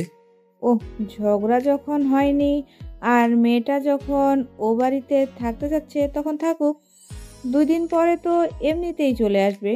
তুই ফ্রেশ হয়ে আয়, আমি ভাত বাড়ছি। মাসুদ রাগত স্বরে বলে, তোমার এত কষ্ট করতে হবে না, সব আমি করে নিব। তুমি শুধু তোমার বোনের মেয়েকে আনার ব্যবস্থা করো। আমার জিনিসপত্র ও গুছিয়ে রাখে, আমি এখন কিছু খুঁজে পাচ্ছি না। আচ্ছা, আমি খুঁজে দিচ্ছি, চল।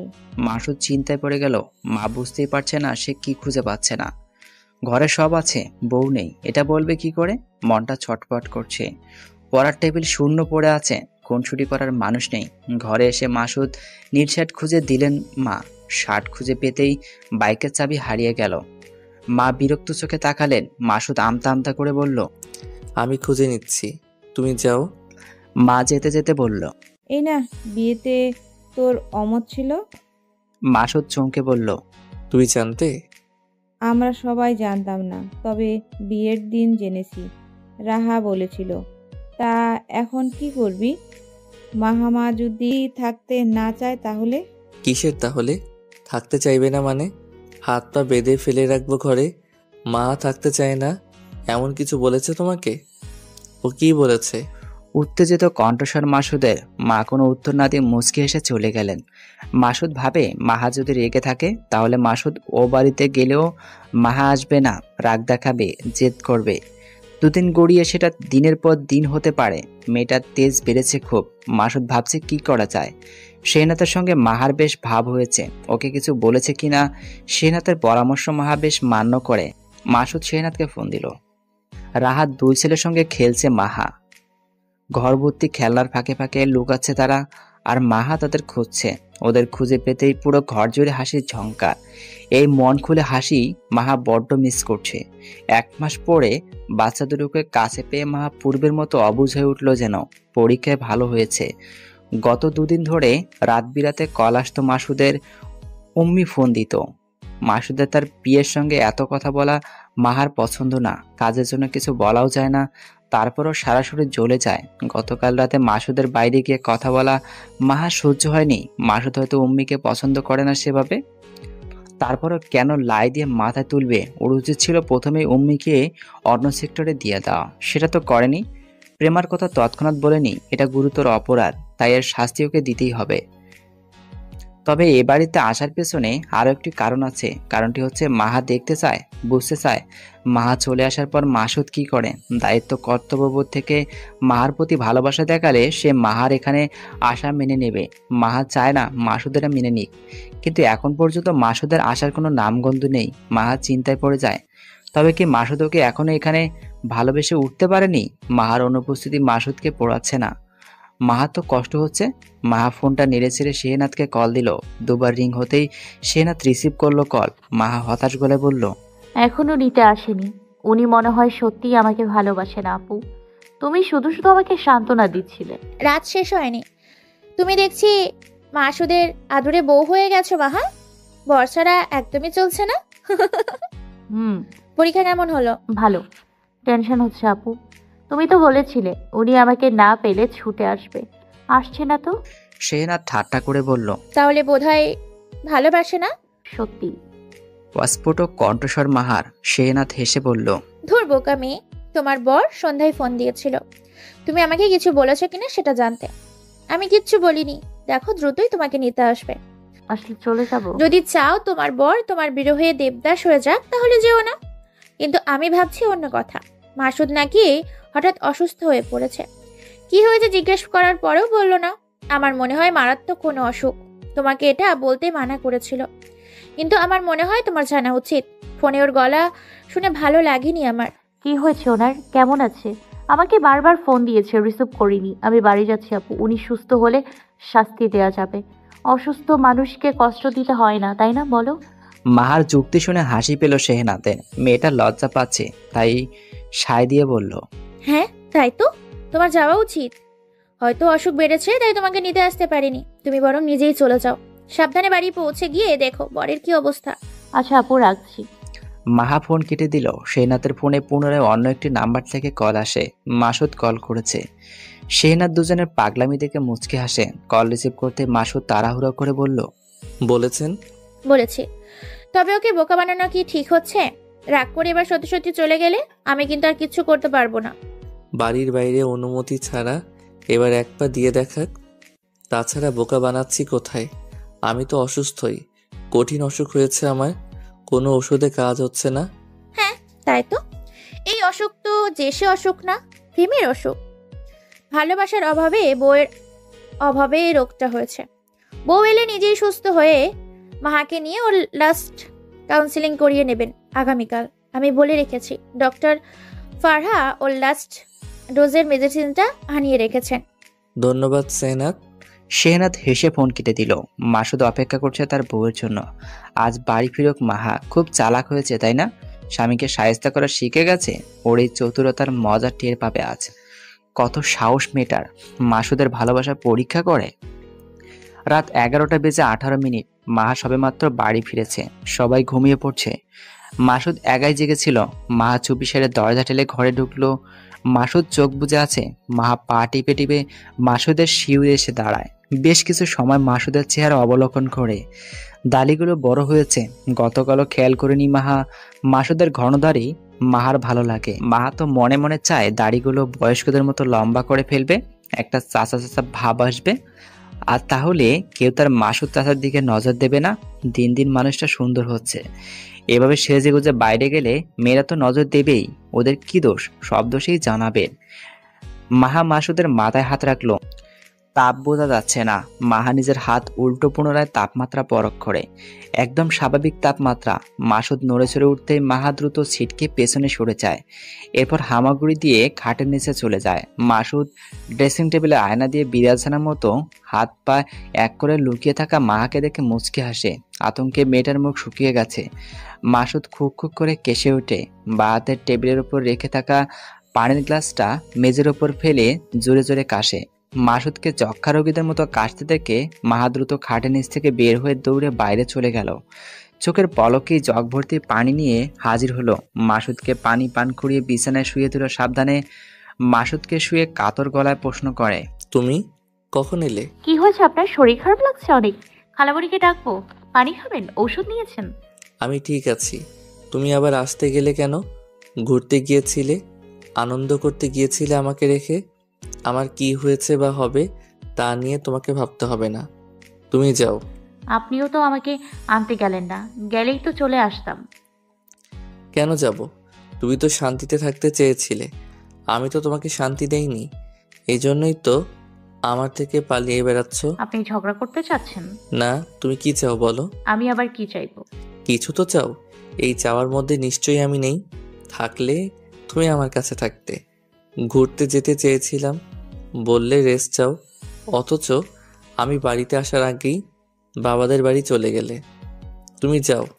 আমার দেখাশোনা করার জন্য তোমার প্রয়োজন নেই। মাসুদ বালিশে মুখ গুজে শুয়ে রইল। মাহা পিছনে এসে অস্থিরতার হাসপাস করছে।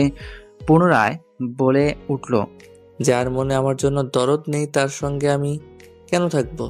তুমি যখন থাকতে চাও না তখন যেখানে মন চায় চলে যেও। আমি নিজে অনুমতি দিচ্ছি। কেউ কিছু বলবে না। তুই যাও মাহা, আমি তোমাকে আটকে রাখবো না। মাহা চোখ মাসুদের ফোনে। সাইলেন্ট করে রাখা ফোনটায় অনবরত SMS আসছে উম্মির। তাকে কেন অন্য সেক্টরে নিয়োগ করা হলো? সে কি করেছে? তাকে কিছু কেন জানানো হয়নি? এসব লিখেছে, কল দিচ্ছে। মাহা কল রিসিভ করে সালাম দিল। মাসুদ ভাবলো মাহা নিজের ফোনে কথা বলছে, তাই সেটাকে গুরুত্ব দিল না। ফোনের ওপাশ থেকে ভেজা কণ্ঠস্বর ভেসে আসে, আমার অপরাধ কি সেটা তো বলবেন স্যার। উনি এখন ব্যস্ত আছেন। আগামীকাল অফিসে যাওয়ার পর এটা নিয়ে কথা বললে ভালো হয় আপু। রাত অনেক হয়েছে, ঘুমান। কে? মাহা, তুমি কেন ফোন ধরেছো? স্যার কোথায়? এত রাতে স্যারের ফোন তোমার কাছে কেন? মাহার মেজাজ খারাপ হলো। উম্মির উপর না, মাসুদের উপর। বিয়ের মিষ্টি খাওয়ানোর পাশাপাশি বউটাকে দেখানো উচিত ছিল। মাহা যেতে চেয়েছিল, মাসুদ সঙ্গে নেয়নি। তাই এখনো অনেকেই জানে না মাহা মাসুদের খালাতো বোন। মাহা নিজ থেকে খুব কম মানুষকে স্বয়ং জানিয়েছে যে তার স্বামী মাসুদ। আর সে মানুষের তালিকায় উম্মিকে যোগ করবে? বিবাহিত পুরুষের পেছনে লেগে থাকা বেহায়া মেয়েকে কিছু গা জ্বালানো কথা না বললে মাহার নিজেরই রাতে ঘুম আসবে না। তাই বেশ জমিয়ে জমিয়ে বলল, আপনার স্যার এখন আমার পাশেই শুয়ে আছে। আর আমাদের সম্পর্কটাই এমন যে একত্রে থাকার জন্য রাত দিন দেখার প্রয়োজন নেই। মানে কি যাতা বলছো? মাসুদ মাহার দিকে ফিরল।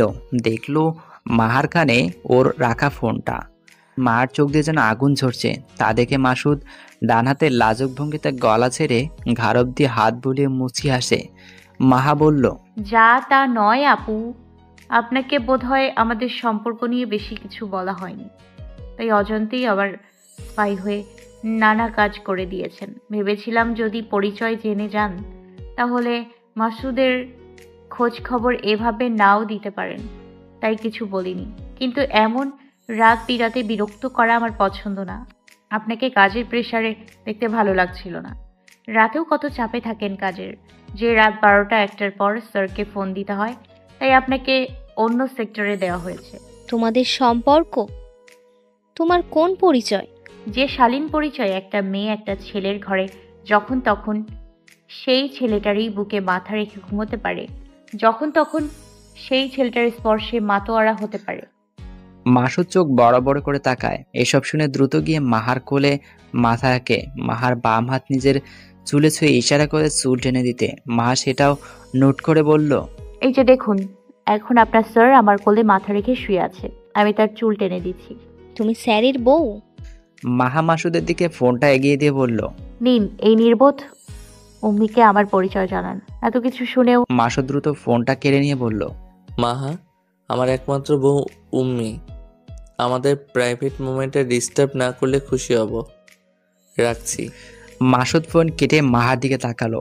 মাহা জোরে জোরে চুল টানছে, মনে হচ্ছে সবগুলো চুল আজকে গোড়া থেকে তুলে ফেলবে। মাহা মাসুদের চুল ধরে ঝাঁকিয়ে বলল, আহা উম্মি, কত দরদ। সুন্দরী মেয়ে দেখে মাথার শব্দ ঠিক থাকে না, তাই না? কি এমন বললাম যে আবার রেগে যাচ্ছ?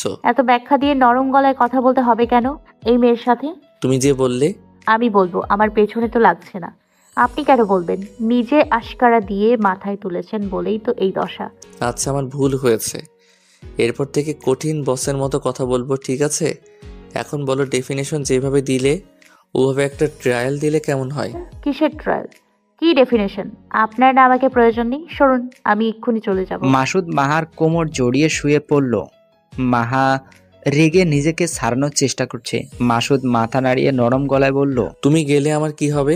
কিচ্ছু হবে না, বেশ ভালো থাকবেন। নতুন নতুন সুন্দরী মিষ্টভাষিনী পাবেন। আমার দরকার আছে নাকি? আছে, প্রচুর। তুমি গেলে আমার শরীর ভালো থাকবে না, তাপমাত্রা বেড়ে যাবে, অস্থির লাগবে, ঘুম আসবে না, খেতে পারবো না। মিথ্যা কথা। এত কিছু হলে বাড়ি এসে 7 ঘন্টা বসে থাকতেন না, ছুটে গিয়ে নিয়ে আসতেন আমাকে। আমি অপেক্ষা করছিলাম, কিন্তু তা তো হবে না। আমি গেলেই তো আপনার শান্তি। প্রেমা সুস্থ। তোমাকে এটা বলতে বলেছিল, তোমার প্রসঙ্গ ব্যতীত ওর সঙ্গে আর কোনো কথা হয়নি আমার। উম্মির বাবা আমাদের বেশ পুরনো এমপ্লয়ি, তাই ওকে কিছু বলতে পারি না। তবে আজ যা করলে তারপর বলতে বাধ্য হতে হবে। এইভাবে একটা বাইরের মেয়ের জন্য ঘরের বউ চলে গেলে আমার বেশ সমস্যা হবে। মাহা মাসুদকে স্বাভাবিকভাবে কথা বলতে দেখে ভ্রু কুঁচকে তাকালো। এই লোক নাকি অসুস্থ? এখন তো একদম সুস্থ, কাশি নেই, গলার স্বর পরিষ্কার, অর্থাৎ নাটক করছিল। মাহা রেগে বলল, আপনি না অসুস্থ ছিলেন? এখন সুস্থ। সি, আই এম পারফেক্টলি ওকে। নাটক করছেন? চেহনাত আপুকেও মিথ্যে বলেছেন? মিথ্যা বলিনি, আমার সত্যি কঠিন অসুখ হয়েছে। যতবার বউ চোখের আড়াল হবে আমার ততবার অসুখ হবে। চোখের সামনে না থাকলে সেটা দুঃখের অসুখ, আর সামনে থাকলে সুখের অসুখ। তুমি জলজান্ত একটা অসুখ মাহা। এই অসুখে অসুস্থ হয়ে আমার বেহাল দশা হয়ে গেছে, বুঝতে পারছো না কেন? মাহা অভিমানে মুখ গোমড়া করে থাকে। মাসুদ ইশারা করে শাড়ির প্যাকেট দেখিয়ে বলল, শাড়িটা পরে আসো। এত রাতে? অসম্ভব। ওকে, আমি পরিয়ে দিচ্ছি। না। চেঁচালো মাহা। মাসুদ দুষ্টু হেসে বলল, আরে সমস্যা নেই, আমি ভালো শাড়ি পরাই। মনে নেই প্রথম দিন তোমাকে আমি নিজে শাড়ি পরিয়ে দিয়েছিলাম? খারাপ হয়েছিল? আজও সুন্দর লাগবে, আসো। মাহা দ্রুত সরে গিয়ে বলল, না, একদম না। ও বউ, এত নানা করো কেন? মাঝে মাঝে হ্যাঁ হ্যাঁ বলতে কি সমস্যা? বরটা শান্তিতে থাকুক চাও না কেন? এত নিষ্ঠুর কেন? আমি নিষ্ঠুরই। আপনি শাড়ি পরানোর নাম করে অন্য কাজ করেন। আপনাকে আমি হাড়ে হাড়ে চিনি, শাড়ির নাম মুখে আনবেন না আর। এই কথা? তাহলে তো আজ শাড়ি পরিয়েই ছাড়বো। মাহা নিচে নেমেই দৌড়। মাসুদও দৌড়াচ্ছে। বিছানার এপাশে ওপাশে পর্দার আড়ালে টেবিলের চতুর্দিকে ঘিরে ওদের ছোটাছুটি। হাসতে হাসতে ক্লান্ত হয়ে পড়ছে মাহা, তবুও থামছে না। মাসুদও ছাড়বার পাত্র নয়। মন যখন যাচ্ছে বউকে শাড়িতে দেখবে, তখনই যাই হয়ে যাক না কেন আজ বউকে শাড়ি পরাবেই। মাহা দরজা পার করে বাইরে ছুটে যেতে যেতে বলল, ধরতে পারলে পরবো। এখন শুধু শাড়ি পরানোতে ক্ষান্ত হব না বউ, কড়া ওষুধ প্রয়োজন। আজ রাতে তুমি ঘুমানোর চিন্তা বাদ দাও। যেভাবে ছোটাচ্ছ, যতক্ষণ ছোটাবে তত সময় ঘুম থেকে দূরে থাকবে। আজ তোমাকে ছাড়বো না। আমি নালিশ দিব। ওসব নালিশ আমার কিচ্ছু যায় আসে না। আর তোমার মুখ দিয়ে এখন নালিশ বের হবে না সেটা জানি আমি, তাই ভয় দেখিয়ে লাভ নেই। একবার ধরি, তারপর দেখো বরকে ফেলে যাওয়ার চিন্তা করার কি পরিণতি হয়। মাহা ছুটতে ছুটতে রান্নাঘরে চলে আসে। মাসুদ রান্নাঘরে ঢুকে সিটকিনি তুলে দিল। মাহা আতকে তাকায়। সিটকিনি খোলার সাধ্য নেই ওর থেকে বেশ উঁচুতে সিটকিনি। লাফিয়ে খোলার চেষ্টা করতে করতে ওকে মাসুদ ধরে ফেলবে। মাহা দেওয়ালে পিঠ ঠেকিয়ে হাঁপায়। মাসুদ গরমে শার্টের উপরে দুটো বোতাম খুলে বুকে ফু দেয়। এরপর শার্টের হাতা গোটাতে গোটাতে এগিয়ে আসে। মৃদু হেসে বলে, এবার কোথায় পালাবে বউ? মাহা হার মেনে নিল। ক্লান্ত হয়ে তাকের উপরই বসে পড়ে। মাসুদ মাহার কাছে গিয়ে ওকে পাঁচকল করে তুলে নিল। মাহা দুহাতে মাসুদের গলা জড়িয়ে ধরে। মাসুদ ছিটকিনি খুলে মাহাকে কোলে নিয়ে সিঁড়ি বেয়ে বেডরুমে আসে। মাহাকে বিছানার উপর বসিয়ে শাড়ি বের করে দরজা লাগিয়ে দিল মাসুদ। মাহা করুণ চোখে তাকায়। মাসুদ অনড় কণ্ঠে বলে, ওভাবে তাকালেও আজ গলবো না। গলবো তো বিশেষ ঔষধিতে। প্রস্তুত তো সেটা দেওয়ার জন্য? মাসুদের চোখের সংকেতে মাহা নিজের দৃষ্টি নত করে ফেলল লজ্জায়। মনে মনে বলল, আপনার এই অসুখ যেন সারা জীবন থাকে মাসুদ। আপনার এই প্রেমা সুখ আমার সব থেকে প্রিয় সুখ। সুখের শুরুটা আপনাকে দিয়েই শুরু হয়েছিল, শেষেরটাও যেন আপনাকে ঘিরেই হয়। ভালোবাসি আপনাকে। নরনারীর ভালোবাসা কি সেটা বোঝার পর থেকে শুধু আপনাকেই ভালোবাসি। মাসুদ মাহাকে শাড়ি পরিয়ে ওকে বিছানায় বসিয়ে রেখে লাইট অফ করলো। জানালার পর্দা সরিয়ে কাঁচ লাগিয়ে দিল। তাদের আলোতে মাহাকে স্পষ্ট দেখা যাচ্ছে। মাসুদ মাহার সামনে এসে বসে। মাহার হাতটা নিজের শক্ত হাতের মুঠোয় পুরো ধীরকণ্ঠে বলে, ভালোবাসি মাহা। স্ত্রী এবং প্রেয়সী হিসেবে।